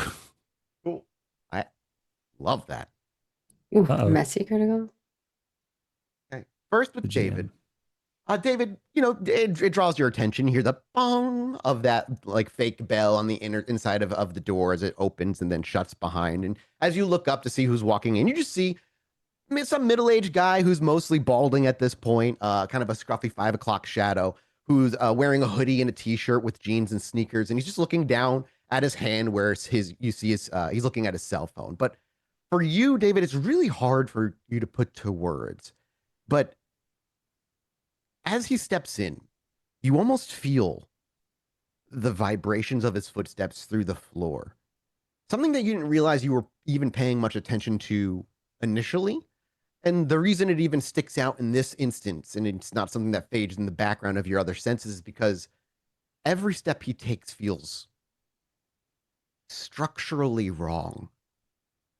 The way his foot lands, the way his gait feels off and off. Something about the vibration. There's a high pitch frequency hum almost that you can't get rid of that is consistently resonating through the floor very, very subtly. For you, however, Leon, with a messy critical, can you please make me a composure resolve check, please? Okay. Mathis is like, you won't go to the car to feed on that guy? I'm gonna make him come to you. Oh, it would have been a different game if you opened that door. Composure resolve. Okay. I get 2. With two successes, you were going to take a single point of aggravated damage internally, and then you're also going to take a stain. What? Health. Health damage. Can you? Yeah, well, willpower damage. It'd be more willpower. Aggravated will. Oh God. And you're going to take it one single stain. Because as you look up, it's not a man. You don't even get a glimpse of a man. Instead, for you, you see almost past him the facade that he seems to represent. You see a flickering, similar to what Betty saw, but more closer to the truth, shall I say. As a geometric pattern that you see walk in front of you isn't just a collection of shapes forced into human form. It's a shape you are unable to comprehend with a three-dimensional mind, a walking tesseract, almost superimposed in human shape. The sound he makes isn't random because as he opens his mouth to speak at the phone, you only hear a distorted, and this goes for you too, Leon, a distorted, higher pitched off tune, what you would describe as a truck horn, come out of his mouth. You see, that isn't random, however, Leon, because as he's speaking and that noise is falling out, when his voice echoes and vibrates with the visual tesseract that he seems to be inhabiting in a way that makes no sense, you see he's completing a mathematical sequence. You can see the numbers, though they're all falling into the tesseract as they come out of his mouth, spilling like digital vomit. And as they fall into the tesseract, they seem to complete him.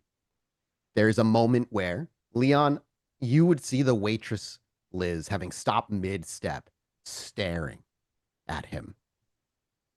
We're not in combat. I'm not going to initiate any sort of initiative. Just want to know what your thoughts are. And I want a wits awareness from Betty. Oh, See if you- again?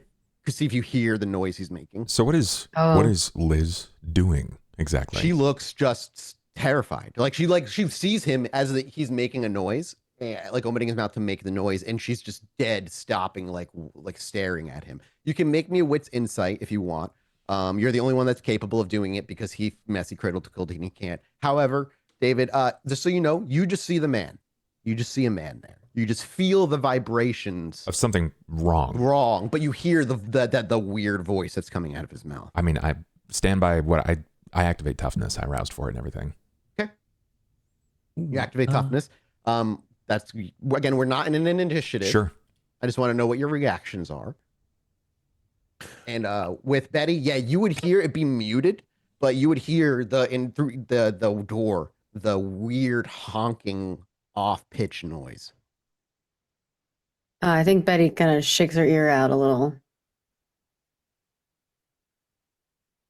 Do you does Betty okay, so do you stay on the outside and wait to watch? Yeah, See what she's happens? she's paying attention now. Yeah, for of course. show. You just watch it from the outside. You're not stepping in yet. You're gonna wait because safety first. I don't even know what I'm looking at necessarily. Right now it just looks like for you it now just looks like a man. You for a split second you saw shapes forced into human form, and they only lasted a second. It's the only one that's lasting permanently for right now is for Leon. Yeah. So you roused, you kind of instinctively, kind of probably just reactively grew tougher in that moment. Did you want to roll a wits insight for Liz when you look over at Liz, David, or? Yeah, I think I will if you'll afford me that roll. Yeah, I will. Absolutely.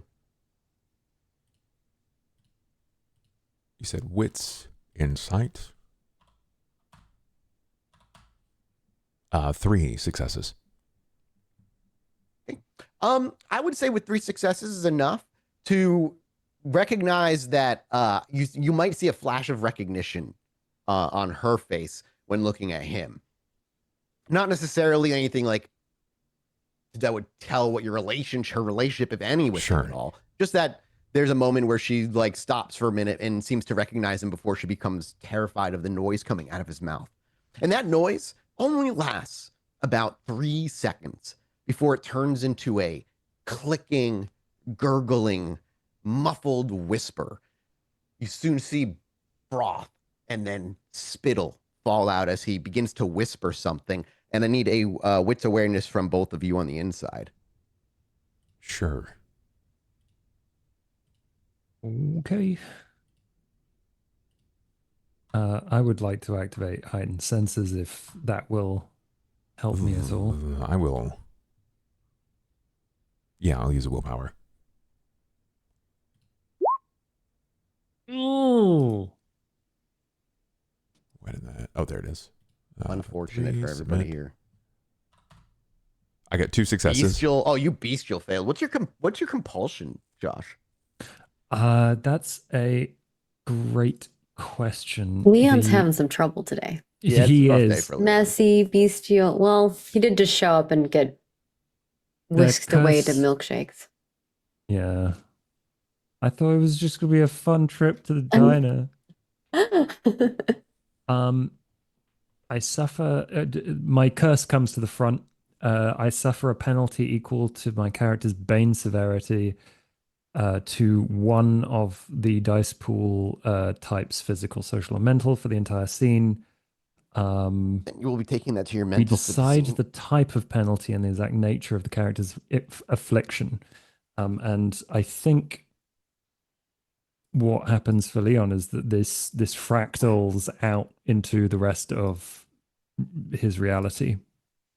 The restaurant itself. Well, let me Yeah. explain what's happening because this Yeah. actually fits perfectly. What you see as he's beginning to whisper and gargle and froth, spittle, and stuff falling forward, you actually immediately begin to realize that it's not spit coming out of his mouth, and it isn't blood coming out of his mouth. What you see is, and you see this too, Leon, and eventually you would as well, Betty, because he would begin to collapse, dropping to a knee. What you see is this thin, oily, iridescent looking kind of fluid that begins pouring from his mouth down his jaw line, through his cheeks, soaking into his shirt, eventually dripping to the floor as he collapses to one knee.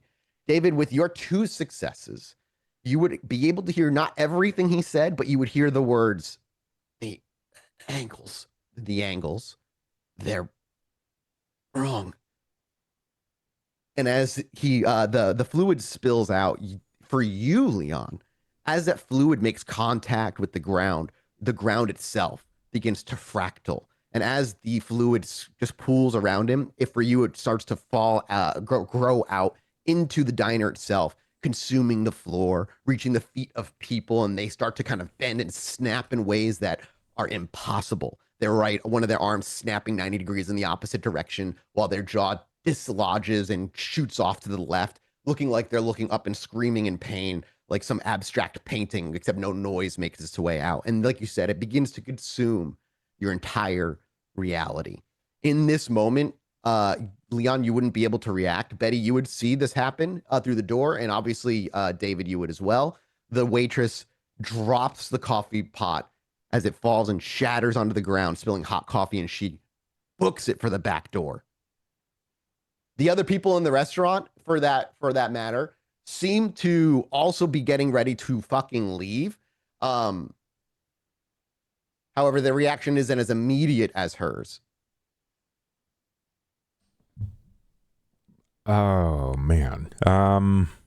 Betty, you would see her drop it and run for the back door. You're at the front door. Were there cameras here? On the outside, there's it's like I think a Waffle House and but like not heavily secure. It is World of Darkness where security isn't exactly Right. top notch.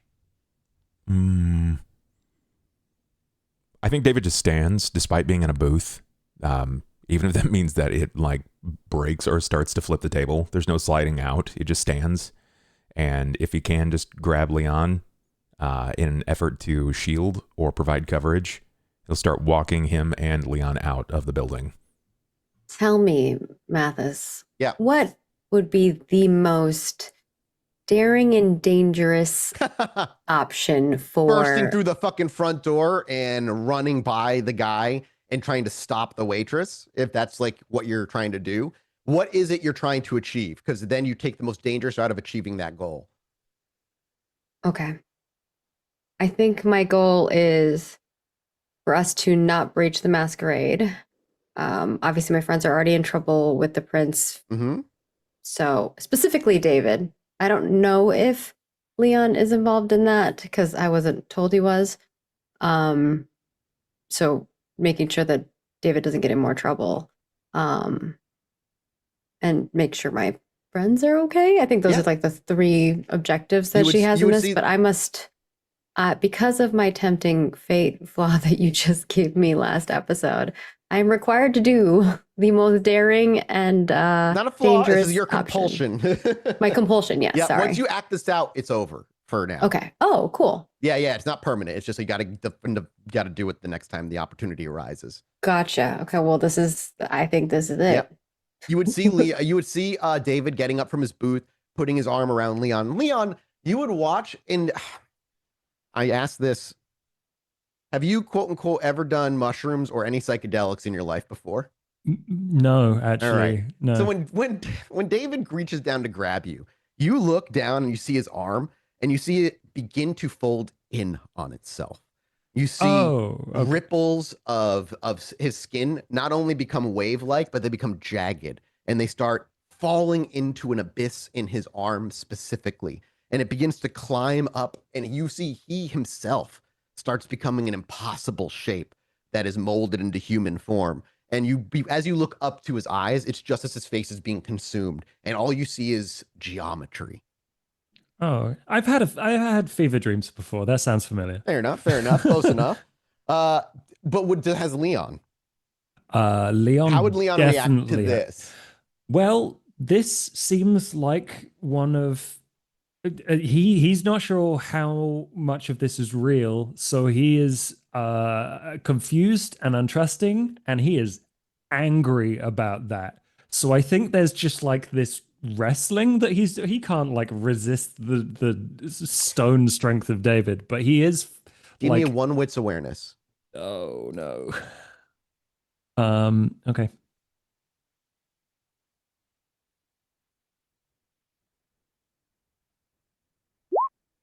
Four. With 4 successes, the only one who does not seem to be being consumed by the geometry is the waitress. That's even worse. But you're the only one that sees it, so does it even matter? Is it real? I think Leon turns to David as he's being dragged out. He's like, do you see all this? What's happening? I see this place is undoing itself. Fuck.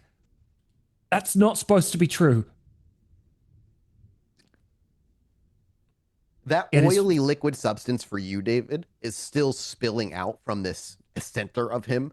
Other people are mostly saying, fuck this, I'm getting out of here, and leaving, mostly not looking. As you look over, David, give me a wits awareness. This is something that Leon wouldn't be able to see. Betty, you give me a wits awareness as well. Okay. I'm going to rouse. Okay. 5. Ooh. Beautiful.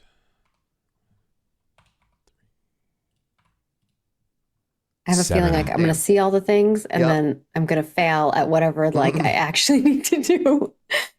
You would see, both of you would see, as his body's on the ground, his body fell in a way that is also kind of impossible angles. While he fell to his knees initially, his back is arched at like a sharp 90 degrees. His head is cocked to the side where he's looking behind himself past his legs. And his arm that had the cell phone is bent out 90 degrees in the opposite direction, while the other one is sort of just kind of positioned on the ground in the direction of where the waitress went. Betty, you would see, and it's slowly happening, but since the phone is facing your direction, on the inside of his palm, you actually see the bones in his joints actively separating and popping out of the way as his skin rips and tears to work its way around the cell phone, as the cell phone itself and his body itself seems to be making space specifically for it. And as it's closing, you would actually see the shape in the palm of his hand, where you can still see the cell phone under his skin, is in that of an octagon. And it's slowly closing. With 5 successes, you can see that it's an octagon. For you, Leon, you see his one eye that you can still make out looking in the direction out in the way of where the waitress went. But you would also hear the last gurgled words, though he doesn't seem to move his lips. Fits the proof. Seems to whisper out. And when that last line whispers out, the entire building is submerged in a supernatural silence. Nothing makes noise. The scene remains the absolute same. People have left. but there is no noise when you make your footsteps, when you try to say anything. It is just utter silence. The door to the outside is like left a crack open. You can feel a little bit of a breeze coming in from the back door where she booked it out. She slammed that metal bar that the door has and unlocks it and runs out. The cooks themselves also left the back door when she left, but do you just still pick him up and make him that with that information? Do you continue to do what you were doing? I guess is all I'm asking. I was just building the more little elements of the scene you might have missed out unless you rolled. So obviously they can't talk to each other now, but Leon actually is actively resisting being taken out of this place by David. And he just keeps on like doing this motion like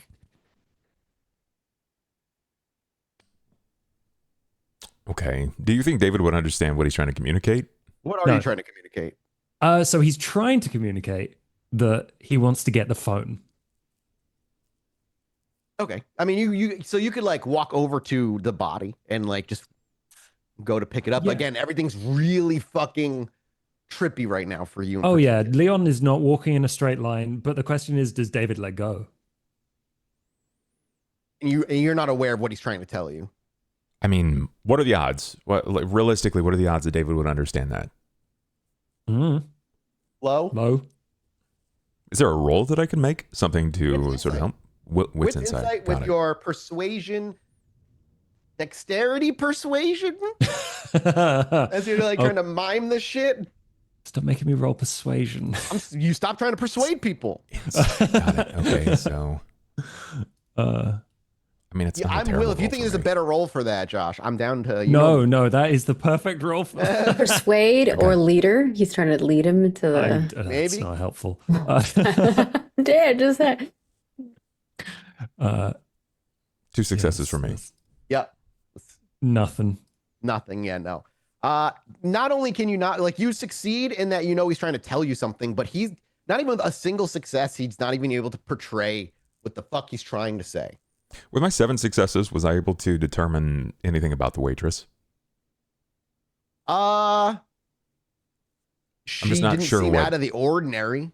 I'm not really sure what my 7 was affording me in that spot. Oh, being able to hear the last words that fell out of his mouth, where his eye and his hand were looking, which were in the direction of the waitress. You would probably be able to see that the phone is no longer even part of his hand. I mean, not being held properly, but actually becoming a part of his hand. Oh, It's like melting Like the into his hand is hand. literally moving out of. It would be excruciating if he was conscious. Maybe he is. You wouldn't be able to know. Right. But his body is actively moving itself out of the way. The joints actively separating and ripping themselves apart to make sure that there's room for the phone that's being taken into his hand. okay. I don't think David would grab at the phone. I think he'd be more curious about the waitress, about Liz. Yep, you can still see a little bit of. She's like 50 feet out down the alley. We're like, this is all within 6 seconds at this point. It's not much, about 2 rounds worth of time. I think what this looks like is pushing beyond the table. Because I imagine we just walked in and sat right down. You sat down. Yep, it was Ben. You were in here for less than 10 minutes, probably. David would I think David would walk out of the door and then turn and grab the the lip of the door and pull himself up over the building. Like he would move to the back door? No, like through the front door? Okay. Yeah, through the front, like weight of a feather, just pull himself lightly to a light weight and then rake himself over the top of the building to find out what's happening with her. As soon as you step out of the front door, all the sound returns. And you see, obviously, Betty's there. She's been standing there. She's not visible at the moment. And as you look into it, you still see the same scene. But the rush of noise would immediately greet you as you stepped out of the building itself. Wasn't see I Betty? going after her? Are you going directly through the building?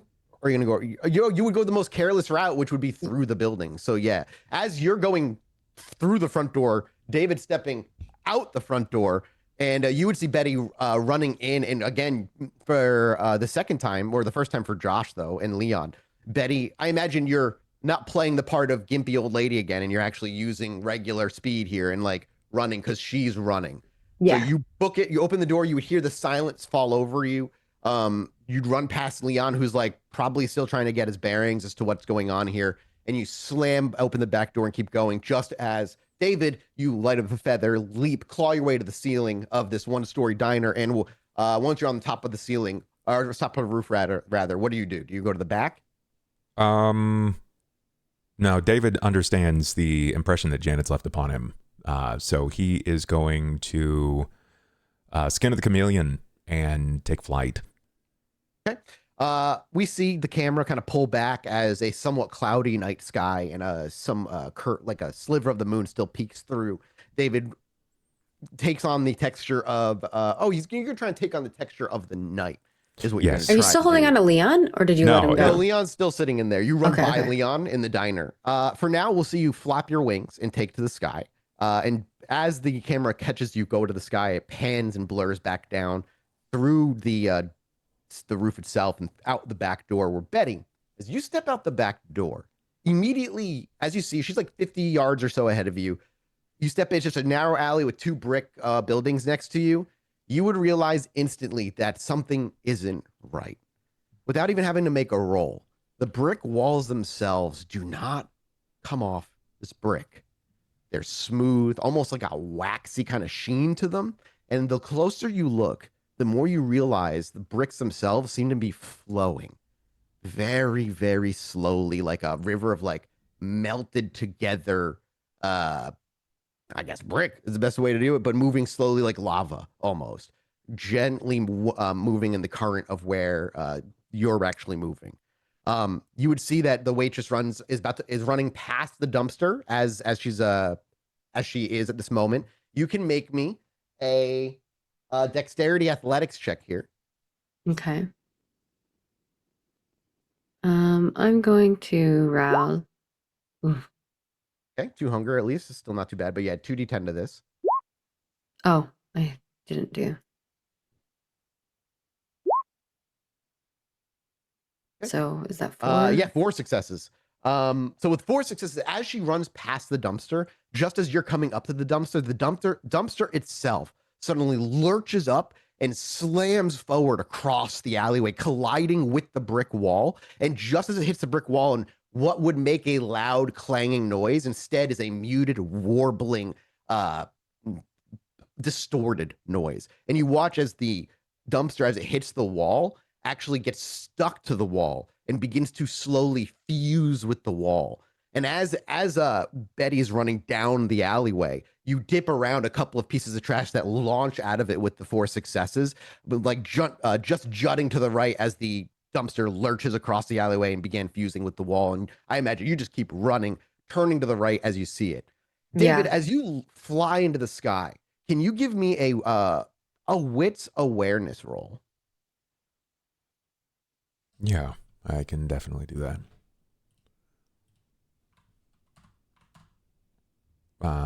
2 successes. Would you like to use a willpower here? This feels important. This feels pretty important, so I think I will. Yeah.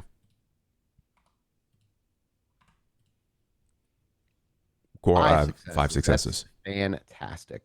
So again, we see you take to the night sky, and we watch as our camera pans to you, and you're attempting to blend with the night sky.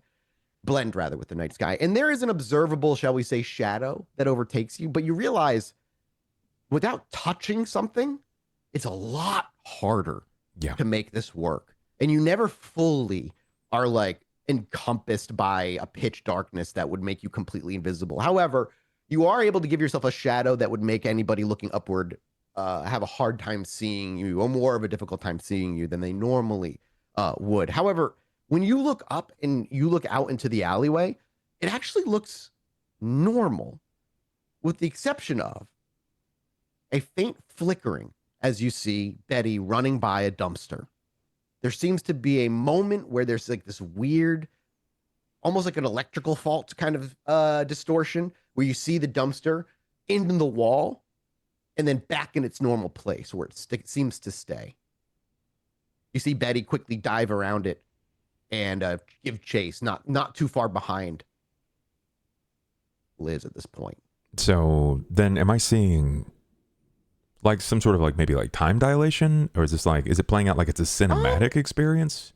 I don't think necessarily either one of those feels like a certainty. Okay. I don't think there's really a way to know what you're dealing with right now, especially for David. I think it's just a matter of getting ahead and cutting Liz off. Absolutely.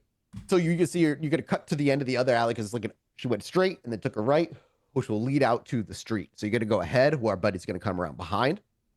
I'll have you make me a dexterity athletics roll as you look to plunge. Probably have to dive pretty quickly to get down in front of her. Oh, that's really good for me. Being that I don't absolutely bomb it. 3 successes. Okay, you're able to cut her off, and as you come within, let's say 50 feet or so of the roof of one of the nearest buildings, as you come down and plunge beneath it, you would actually see just over the corner of one of the buildings before it falls out of view, the dumpster actually into the wall. It wasn't there until you got within a certain distance, and then you saw it merging with the wall and it not moving, and then you dropped low enough where the building itself blocked view from that particular angle. But I never saw it move, right? I just saw it from one spot because you were to looking merge down with as the you wall. plummeted down. Yeah, and you just saw it there, like it was always there. Okay. As you land in front of her, Liz quickly stops short, and she would turn around to see over her shoulder where Betty is like right behind her. As you both block her off, I just want to ask Leon. Leon, what are you doing in this situation? So he's disoriented, he's angry, and he only has one thing that he thinks he can do to figure out what is going on. So he is going to try and grab a steak knife and cut that phone out of there. Okay. So yeah, you walk over there and like, again, it's weird because you see the shape of something that is vaguely human. It's hard to describe in possible shapes for a mind to comprehend. But as you go over to take a knife and cut it, go in and make me a resolve composure check. Okay. Am I allowed to rouse check this? You're welcome to. Mm. Hey, you're at 3. 3 hunger. Yeah, give me a roll. 2 successes. Take a stain as you realize this man is still alive, and you go to dismember him. Oh, fuck. I didn't realize he was still alive. I just assumed turning into polygons would probably stop that from continuing. That's a fair assumption, though. You would feel warmth. If you check, would you check for a pulse? Give that to Leon first. You would feel he'd be warm as you pick up his arm. I don't think he would check for a pulse is the thing, but if there's signs that he's alive. Give me a wit's awareness. He's taking very shallow breaths.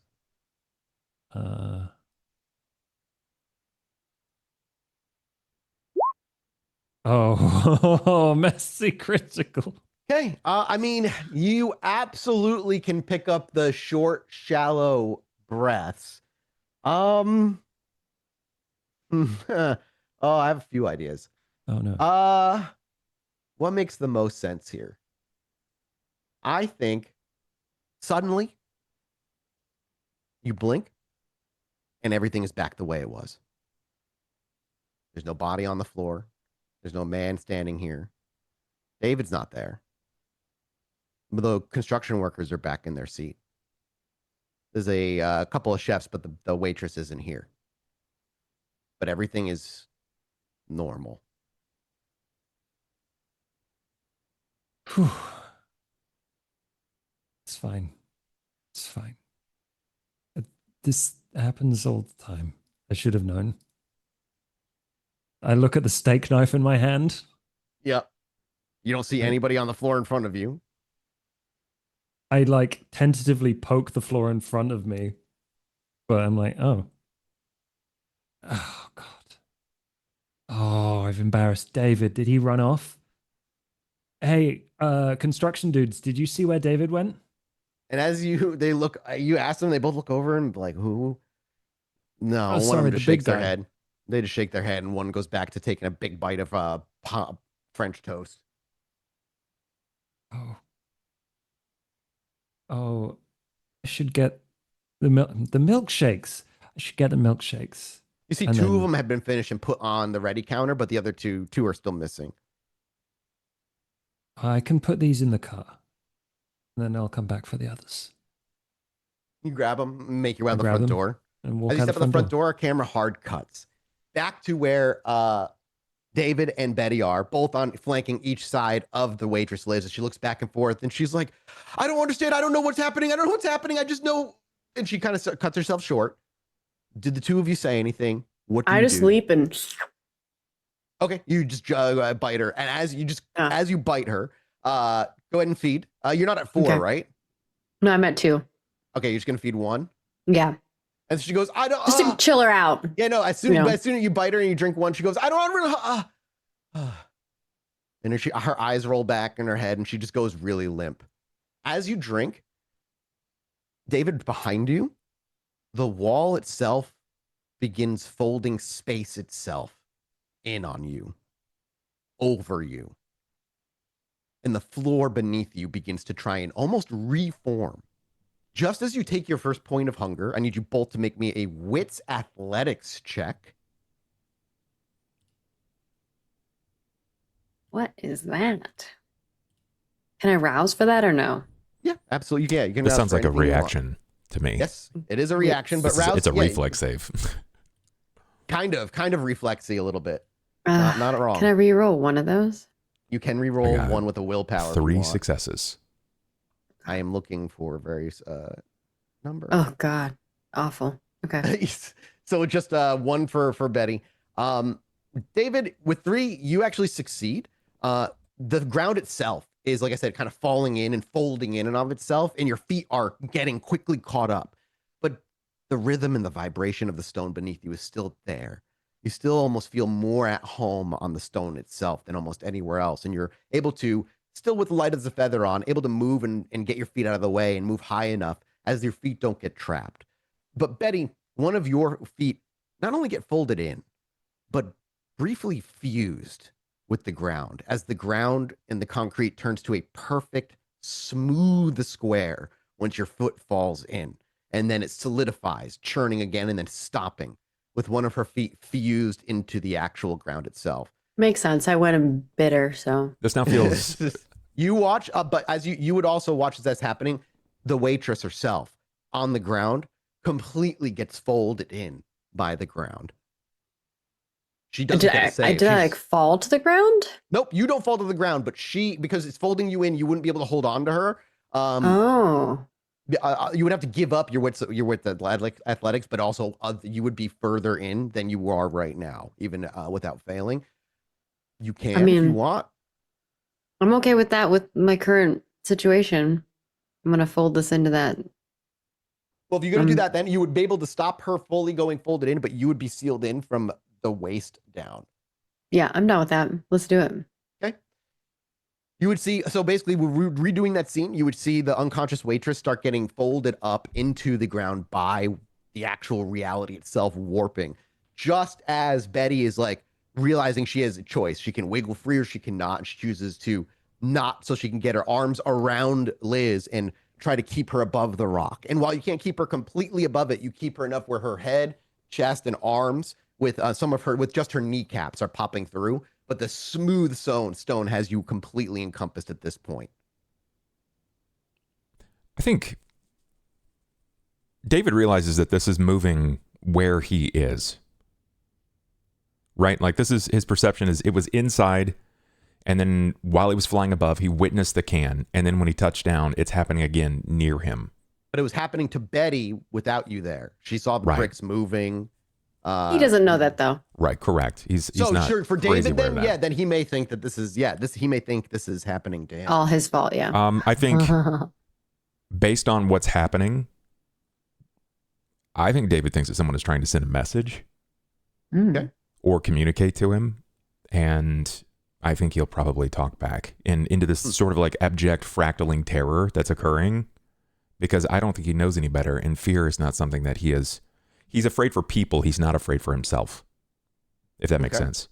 Sure. So I think David would take this opportunity to like pull his feet just off of the ground and keep his wings in constant rhythm. So he's like sort of hanging like a foot off of the ground without quite landing. And he would call out as he's witnessing like the stones sort of go up over Before you Betty's call out, feet. I just want to call. I'm going to need a wits awareness from you before you say whatever Yeah. you say. Okay. Sure. I can do that. Wits. 5 successes. Okay. And what are you going to say? Because you would notice that as you're speaking and you're flapping up. If he constitutes his ideas as a person, right? Sure. Then I think his immediate reaction is to assume that this isn't completely random either. I think he would say, someone is shaping this, and if you wish to speak to me, you do not need to try to capture me. You can just speak to me. And as you take to the skies about a foot off the ground, looking over both of them now at this point rather easily, you would actually see what you're pretty certain wasn't there before. A foot behind Betty, leading back into the alley, is a manhole cover. Very much out of place in the back alley where it's at. But particularly, you see that thin, oily sheen kind of eeping out of the edges of the manhole cover. I won't run. Please face me. Stop bending the world around me and hurting my friends. Just talk to me. And as those last words slip out of your lips, we cut back to Leon, who goes back into the restaurant. You put the 2 milkshakes in the car. Yeah, I grabbed the 2 milkshakes. I put them in like the drinks holders. I check the labels, and then I walk back into the restaurant. Okay. It's still normal. You step in. Everybody's still, the people who are missing are still missing. Nobody's working on the milkshakes right now. Oh. I start looking around for Liz because I need those other 2 milkshakes. As you look around, you just see she's not there. This is really important to David, so I'm gonna go behind. Like no one's behind the counter. I'm just gonna You see a go couple make of cooks. some milkshakes. That's it. They're making but you step over you just step past it and start making milkshakes. Yeah. I mean, no. You have one of the cooks kind of look over like, what the hell are you doing here? Get out from out of here. You don't work here. I don't, but like, where's Liz? She said she'd get us milkshakes. Are you gonna make me a milkshake? Liz ain't clocked in yet. And then as he says that, there's a moment where he goes, she was clocked in. She go home? Hey, Ben, when did Liz get here yet? And you see Ben, the other cook that he's working with, kind of turn around. Hey, yeah, she went home already. Didn't she? Well, she took her order like less than 5-10 minutes ago. And you see them both look confused before they kind of just say, maybe she's having a cigarette. That's just sit down. I'm sure she'll get it for you when she gets in. Yeah, okay. And do you go sit in a booth? I think about going to sit for a booth, sit in a booth, but I realize I don't know where David is. Yep. So. Or Betty. Well, yeah, and they were supposed to be in here. So I think I'm just maybe going even to that moment where you turn around, you look at the booth, you're like, wait a minute, where's David? Oh yeah, and Betty. Wait, where? And it starts to maybe bubble forward of like something is off. Yeah, because David was trying to leave. Why was he trying to leave? I saw Betty running. I never see Betty run. And you saw her run any direction of it, and you looked at the back door. Oh, okay. Yeah, make sure you get those milkshakes for me. I'll be back. And I'm gonna walk out the back door, just very casually, a little bit confused. They don't even stop you. Like and as you walk out the back door, pressing the metal bar in the back to open it, and the gush of cool autumn wind or almost autumn wind starts coming at you. As the door shuts and clicks behind you, and you maybe look back over your shoulder as it does, you hear click, click, click, click, a door. And then it fades away like a tunnel before another door shuts right where you were and fades away into a tunnel before it shuts the door and it fades away. And as you turn away, you see what the other 2 saw. The walls themselves seem to be flowing. and the ground itself seems to be a perfectly smooth sheen of concrete. And you think you hear David saying something up ahead, where on your left, a dumpster that is oddly topside up against the wall, merging, being almost consumed by the wall itself. And as you begin to see these things, it starts to come back. The shapes, what happened, that trippy experience. God damn it. Oh, Eventually, the door click happens one last time, but it fades away, and like it's a distant door down a very long hallway. whoever is doing this is going to fucking pay. David, where are you? David, as you're like, you don't have to like, I wanted to talk to you, like, talk to you. You hear Leon's voice down the alleyway, almost in reply. David, where are you? I am here, Leon. Come down Leon, the you alley. follow the voice. It's only like a 60 feet down or 60 yards down. You take a right and you see the same scene with Betty, her back to you, waist deep in this smooth stone with her fingers around what is the lying down body of Liz, who is unconscious, having been fed on, and now in some concrete. With David a foot above the ground, and you also see in front of you the manhole with that liquid pouring out. But you see that liquid folding in on itself in a tesseract style of shape, something the others do not see. It's infecting out here as well. We need to get out of here. Bring Liz. You look over and you see Betty and Liz encased in concrete. I'm just gonna go over there and try and yank them out. As you walk over, just as you get close to the manhole itself, like origami unfolding, opens and like folds in on itself and creates a rather square pit that goes straight down, where that oily sheen is coming out of from. You still can walk past it. It doesn't fall out from underneath your feet, but the manhole doesn't open normally. It literally just folds itself open. I point at the manhole. That thing is trying to eat us. We need to go. Leon, and I'm like skirting around Just it. get and Betty and Liz. It has something it wishes to say to me. I don't care to listen to it. It's all bullshit. It's none of it real. Don't listen. Let's get him. I'm reaching over to like help Betty out of. I assume it's like quicksand, right? It's solid concrete at this point. I need a strength brawl check from you, and Betty being there can give you an assist of an automatic +1 because she's not unconscious in any way. I'm doing another rouse check. Please, Thank God you didn't get any hunger. let them go. I am not running. Do you go over to the hole? Woo! Yes. Holy shit! So yeah, you walk over, and as David is saying this kind of, where are you flying? Are you flying over to the hole, David? Sorry. I think David is just staying between. He's going to be the bastion. He's going to stay between, equidistant between the manhole and between Betty and Liz. So you speak out, and nothing seems to react to this. You can make me a wits awareness, David. Sure. Meanwhile, our camera cuts from David and then cuts immediately down, and we see with that, kind of putting your arms around, one arm around Betty, another one probably into against the concrete itself, maybe giving it a punch. How do you see Leon going about cracking this? I mean, he does it obviously, but I'm curious what it looks like.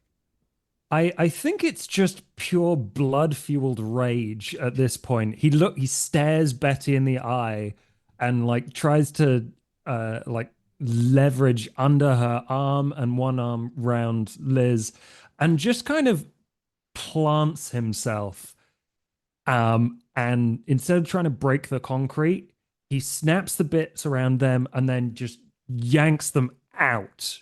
Like he makes the hole big enough and then he just like Enough up wiggle and out room. in one smooth motion. And a lot of the concrete has to come loose either way. And as it comes through, the concrete itself never falls to the ground perfectly. Some of it stays midair. Some of it hits the ground. Other parts fly up to what's now above you. Maybe you noticed it. Maybe you didn't. A brick wall has encompassed all of you into this tunnel, essentially. Yeah, he definitely didn't notice that because his next idea was to look at Betty and be like, "We have to go." Well, behind you, the wall enclosed. I told that was David was there. They can close behind them. Oh yeah. But the door was down a long hallway, alleyway, back the way you came. Right where we came, it is. I And guess. David, with four successes, you hear a really high pitched, persistent, ringing frequency that seems to be coming out of that hole. It's extremely high pitched and hard to hear unless you get really close or you're listening for it. And you're listening for you, like you said, you're really like trying to talk and wait for a reply, but you hear just a high pitched, like 2 kilohertz like frequency.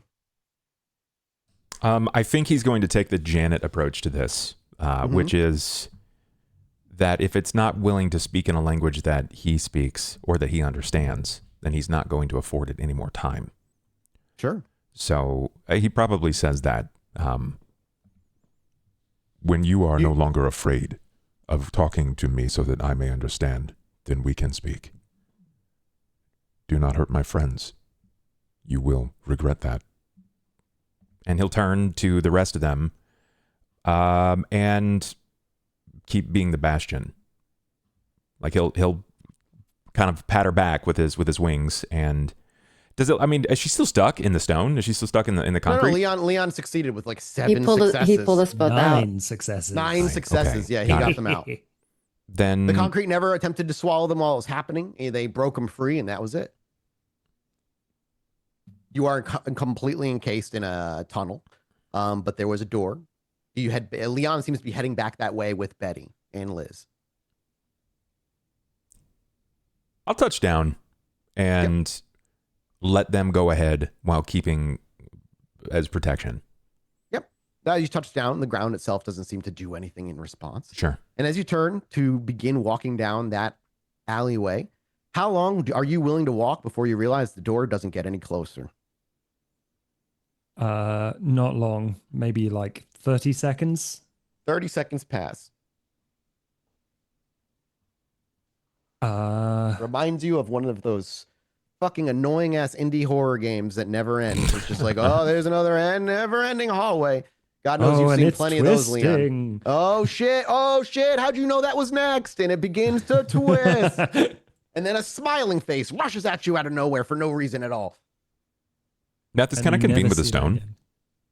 Can I like try to rouse and pull from the stone? What level power are you thinking of? It's second. It's one I've used before. It was the alternate to stone carving. It's Stone's Whisper. You can make an attempt. I don't see why not. Sure, I'll try. Let me open up the sheet, which is on the Patreon now, by the way, everybody. I have succeeded in my rouse check. Okay, level 2. You said stone carving, or yeah? The other one.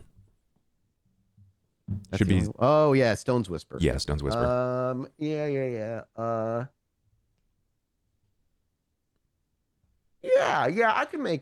You could do something with this. Sure. So you rouse checked it already. I'm assuming rouse I did. checked. Yes. Is there like a question or something you're like posing to it?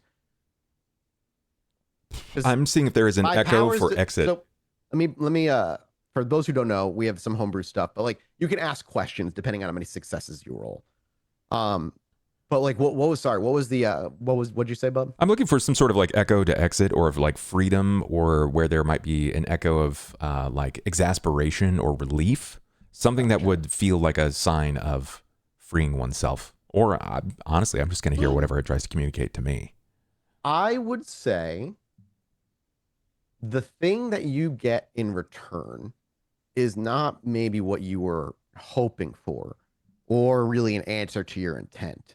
Okay. Only that whatever this is there's no feeling of hostility, but the word schema seems to come to mind.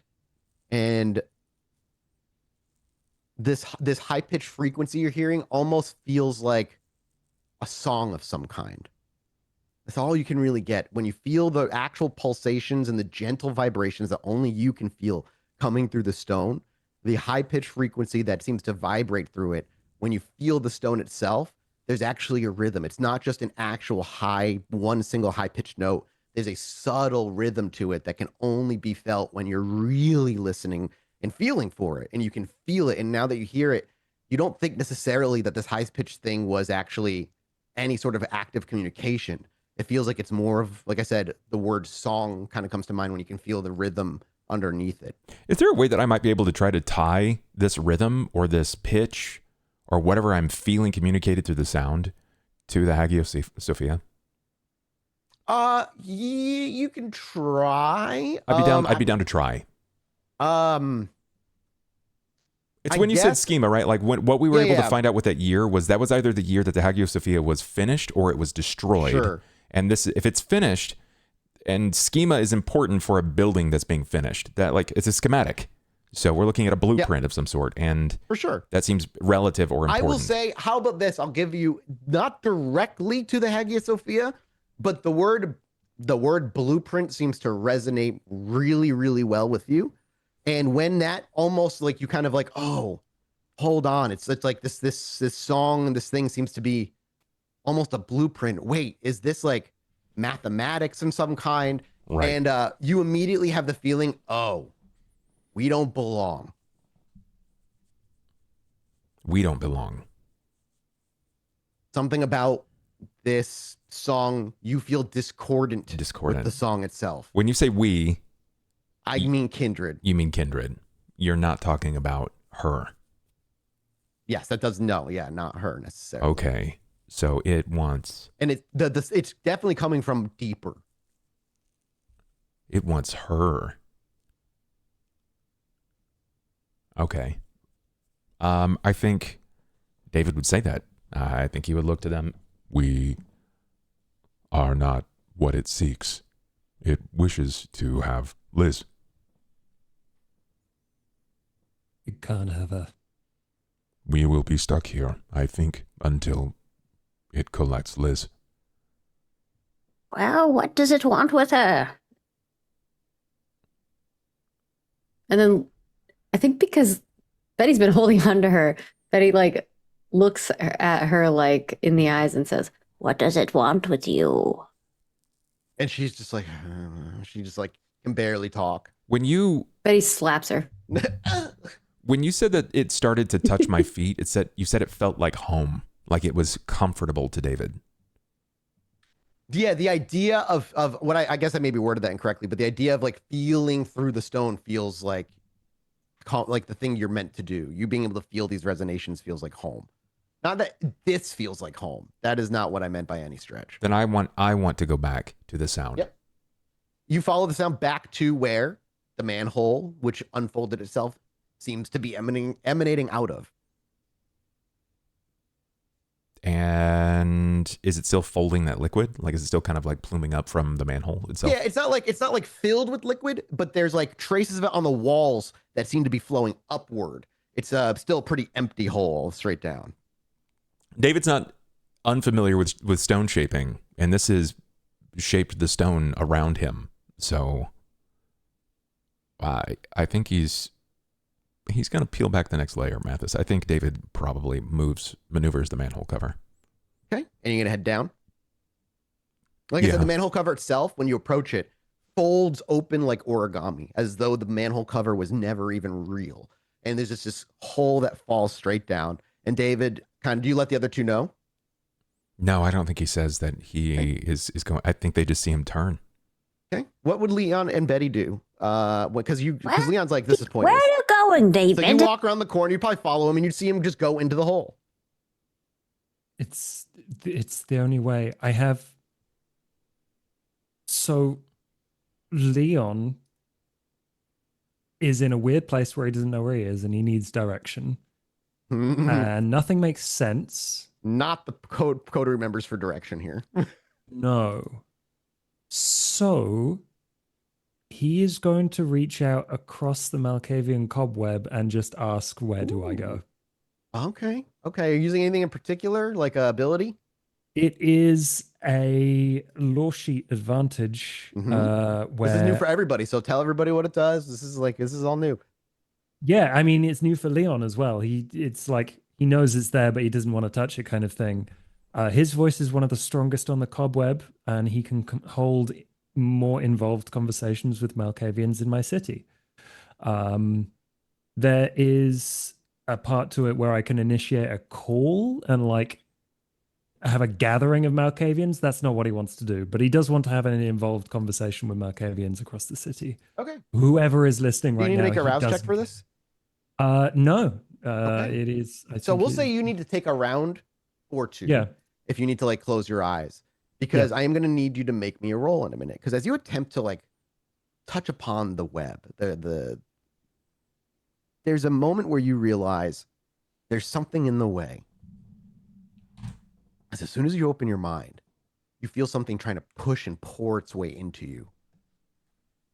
It is conceptually impossible to describe because this is no visual that does it justice, but I do need a composure resolve check from you.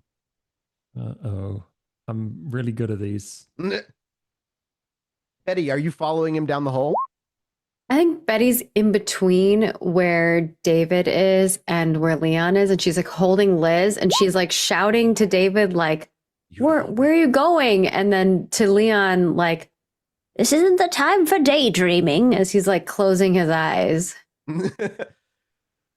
I got 5 on my Yeah. composure resolve. You resist whatever was making an attempt at forcing its way in such a beautifully large way with 5 successes. You know that you can feel the gravity well of it coming from where, of course, David went down the hole. But attempting, as you reach out beyond this thing, you realize your own thoughts and messages are being rewritten, warped, fractalized, and changed. Whatever is hitting the cobweb beyond where you are is likely arriving in a convoluted, messy, maybe not necessarily unsolvable, but an incredibly difficult way to understand. And isn't that just perfectly Malkavian? Yeah, very much. That's someone else's problem to deal with. They are going to get a weird message in their brain that's like, oogity boogity, where do I go? Like, so what does Leon do? and that's not my problem. So, yeah, weird fractals in someone else's mind. Yeah, you see the daydreaming stop is like, Betty, do we follow David? There's nowhere else to go. Well, I don't know if we could stay here. And she's like pointing as like this hallway just keeps like looping down and the door keeps getting further away. If we go, we might not be able to keep Liz safe. Well, I don't know how we're going to keep her safe in the situation we're in now. She looks around as like there's like a dumpster in like the half of the wall. That's a very good point. He offers her his hand. Betty will take his hand. He yanks her towards the manhole cover. Okay, and you both follow in suit. David, you fall first. You fall for less than a minute, but longer than you feel comfortable falling, as the top of the hole where you fell into grows further and further away. Eventually, however, the ground rushes up beneath you as you plummet into what is a rather large room, is a way of putting this thing. As you look around, you see in the walls themselves dozens of rats, stray dogs, and cats, and other animals fused into the wall itself. As you look around, you actually begin to realize, and Betty and Leon would land very shortly after seeing the same. As you all look around, you would begin to realize that these things are not random. The animals themselves look like they have been disassembled, rather, is a better word for it. And then rearranged and re-put together in, as you look around you, and this hits Leon more than anyone else. The bodies and the animals are rearranged into a perfect spiraling pattern that crosses across all the walls, and all of them are twitching in perfect mathematical time, as very specifically David would realize, because of the beat and the high pitch frequency. It's all in beat with this. But in the center of this room, that is probably the first thing that draws all of your eyes, shall we say, is what you would all finally see, something that Leon has been seeing this whole time. A 4-dimensional tesseract hypercube that sits and emits a very low, faint, purple light. And this is where that high-pitched frequency is emanating directly from. As you continue to look around, you would see this room has been rearranged, shifted. Giant pillars of concrete have been erected in random heights and widths all around it, where other animals are also swirling around it to the very top. And in the center, this unmoving thing sits and hums under that gentle rhythm that only David can detect. You see a geometric sort of like, for you guys, probably like a hell. Everybody just from witnessing this gains an unerrable stain. Oh, okay. David, wits insight. Leon, you can make a wits insight. Actually, everybody can make a wits insight. It's just going to be more difficult for other people. Because Okay. when you're all down here at this close to the source, you all hear the high-pitched frequency. Mathis, I know this might be a stretch, but I figured I might ask, given the nature and circumstances of what's happening, would I be able to apply my my bonus for art and art history related events for this? If not, that's fine. Arts and art history. Yeah, I'll give it to you. I'll give Okay. I'll give it the specialization.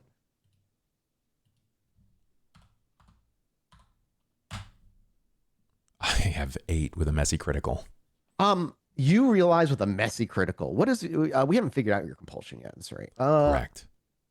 With a messy critical, I mean, actually, David's compulsion is to be taken like by art. That was part of my merit and flaw, is that I immediately am given like an image or something that matters deeply to David, and he's taken over by art, and he has to. here's what I make would art. say then. With a messy critical, the insight, the feeling you get, and you're the other two will roll 2 successes, not quite enough. You know immediately that feeling of like you don't belong here absolutely refers to all the kindred in this room. But in particular, there's a feeling of distaste for you, David, due to your imperfect form. Something about you, it feels as though is not mathematically correct and wants to fix it. It wants to fix it. The humming almost vibrates with your skin. Actually, in doing so, stamina fortitude check, please. Of course. I think as soon as we drop into there and Betty sees this, she's just like, What in the Tremere hells is happening? That's not what a bad, she not said. a bad guess either. yeah. Attributes. Stamina. Okay. I got it. Got it. Plus my discipline, fortitude. For what it's worth, still same scene. I do still have toughness on. Roll. Okay. Did that do any? It did not. Submit. There. 3 successes. And do you want to reroll 2 of those? Yeah, I was Yeah. just gonna say willpower. I think I Your will. willpower. I would for this. I don't have a lot more willpower rerolls. Oh, okay. You decide. I have 4 successes. Well, yeah, 4 successes. Yeah, 4 successes. Yeah, I would. I'm glad you did, because I was looking for 4. Okay. You feel a tension in your right arm, a feeling where your skin seems to tighten and your bones and muscles seems to want to move on their own. But you still have dominion over your own body and your own being. And while there seems to be a desire for your arm particularly to lock into a particular place, you're able to maintain control over it. Okay. It's communicating to me. Can I not? Am I incapable of communicating back? Is that what it seems like? It seems like that at the very least. Leon, you are also. What are you doing? I don't think Leon knows anymore. He's looking around. He's looking for an exit. He's in a pretty bad way. So he's stressed and trying, like, I think he starts moving towards the Tesseract to try and get a view of that, and also the walls of the room to find a way out. I want you to make me a resolve insight check. Mm. Is that decent for you? It's not too bad. It's You want to rouse for that or no? dice. I should rouse for that. Yeah, really. Because I want to get some extra. 3. 3. Okay. I am going to make an opposed roll.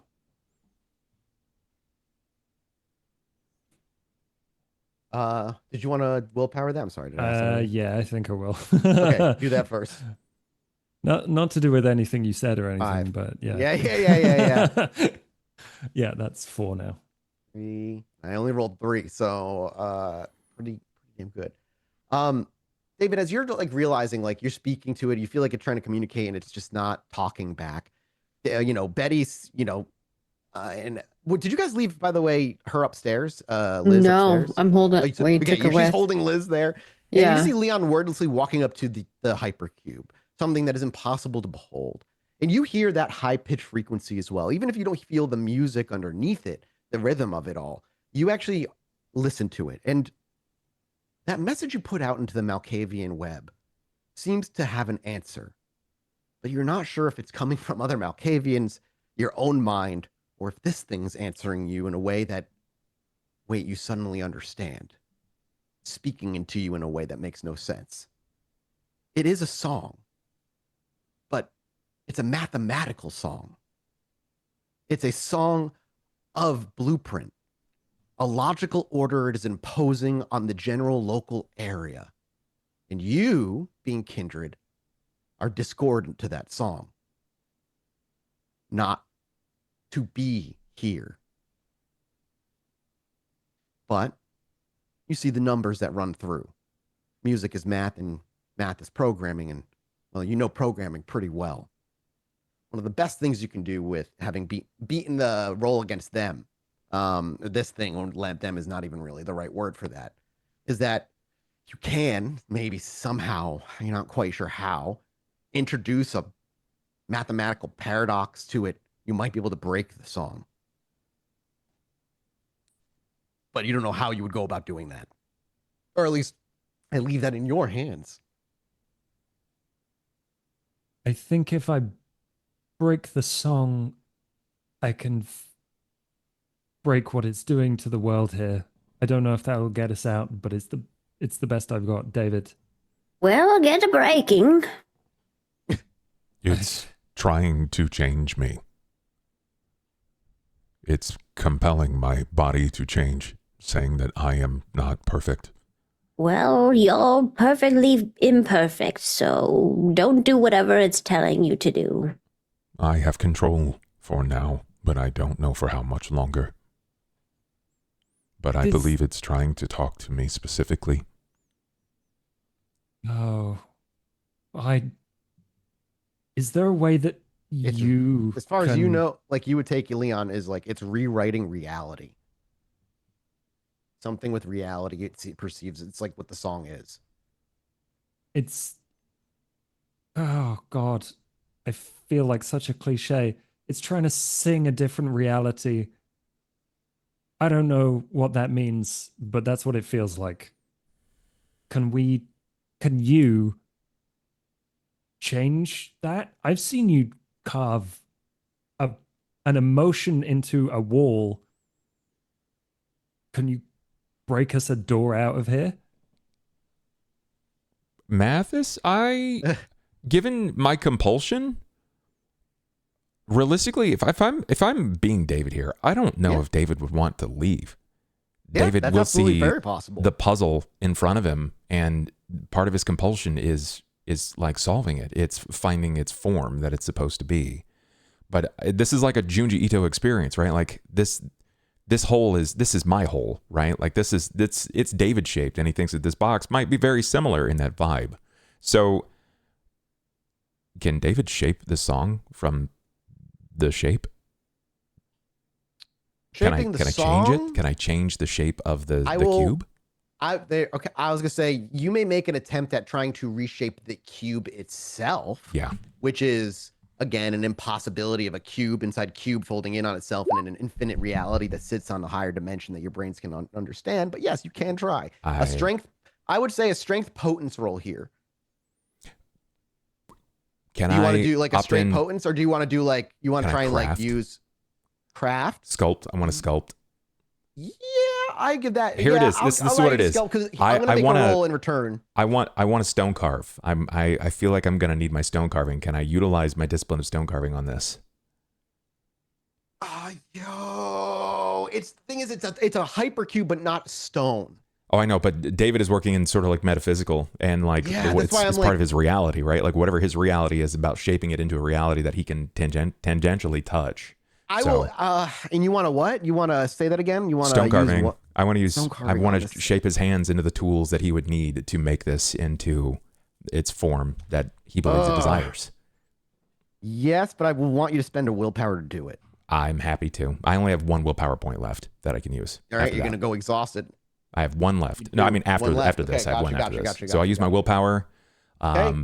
Go ahead and give me your roll. I've roused for the bonus dice. I'll rouse for stone carving. Success on both. Okay. This is a big roll for me. So that's Visceratica 2. So that's going to be 2 added on top of my sculpting. So that's 4, 5, 6, 7. So it's sculpting and what? Sculpting dexterity, sculpting strength. Strength. Okay. All right. So let's go.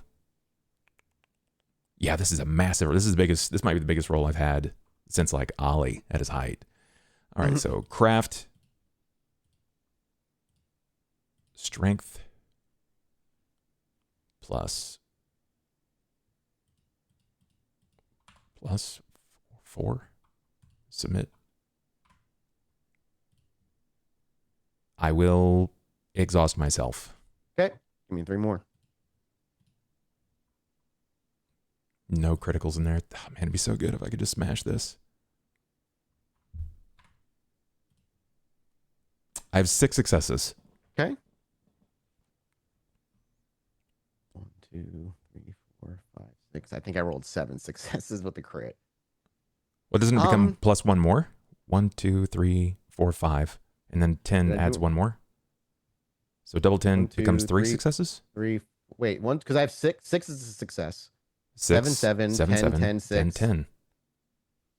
And 6. So that's what? Am I doing this wrong? Am I wrong? 1, 2, 3, 4, 5. 4, 5. And then crit. 6, is that just 7. plus 1 more? Or is it? Mathis has 7. And, Yeah, it gives you double that. So it's like 10 yeah, because means the 4. 2 10s. Yo, I've been doing that wrong then. Well, it automatically does it. It does it for you automatically on your Yeah, it sheet, does. at least. It does say the Okay. successes. Yeah, you should be good there. But with 1, I will allow you a dirty success that is going to come at a cost. I didn't use my discipline bonus for that. It should be 2 off of Viscera. So let's see. It's just 2 more D10. Okay, throw more 2d10 and then you never know. 1 success. 1. It's 7. Yep. All right, it's tied, and I always give the tie to the player. However, I am going to give this to you at a slightly dirty cost for the reason that you're able to make this work. Okay. Because you're trying to force carved stone onto something that is inherently non-physical in a conceptual way. Yeah. But what you're attempting to do is this thing, as far as you understand, one of the ways you can kind of look at this thing is its identity. It's the concept of an organized reality. And you are imperfect to its visual, to its understanding, an imperfect piece of stone, an imperfect working. And while there is a deep, deep, deep desire for it to fix you, to turn you into the perfect form for a perfect world that is shattering or shattered or whatever this thing perceives it to be, you're able to impose your own will over it, closing it and creating stability around it where stability cannot be sustained in a 4th-dimensional hypercube. But it being identity and you being in its perspective, though not in a realistic way, simply an imperfect stone, there is a desire of experience a sliver of whatever this thing is will remain.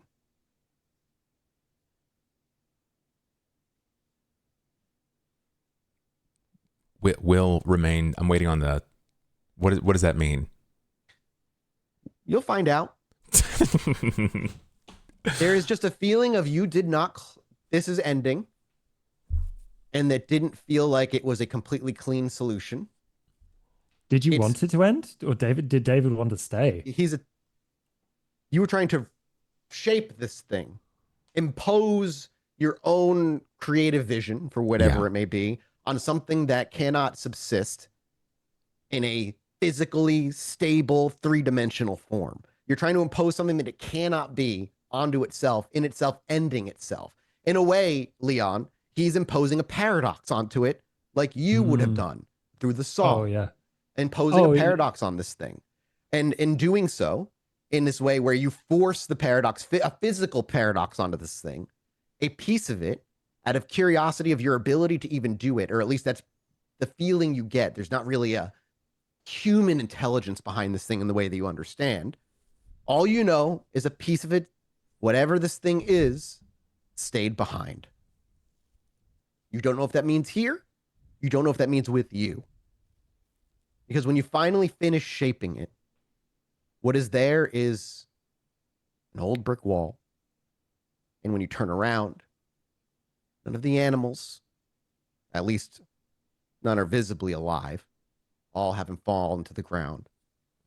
As the sewer itself seems to, with a loud clacking and clicking, shift itself back into place. I think David would probably slowly turn around.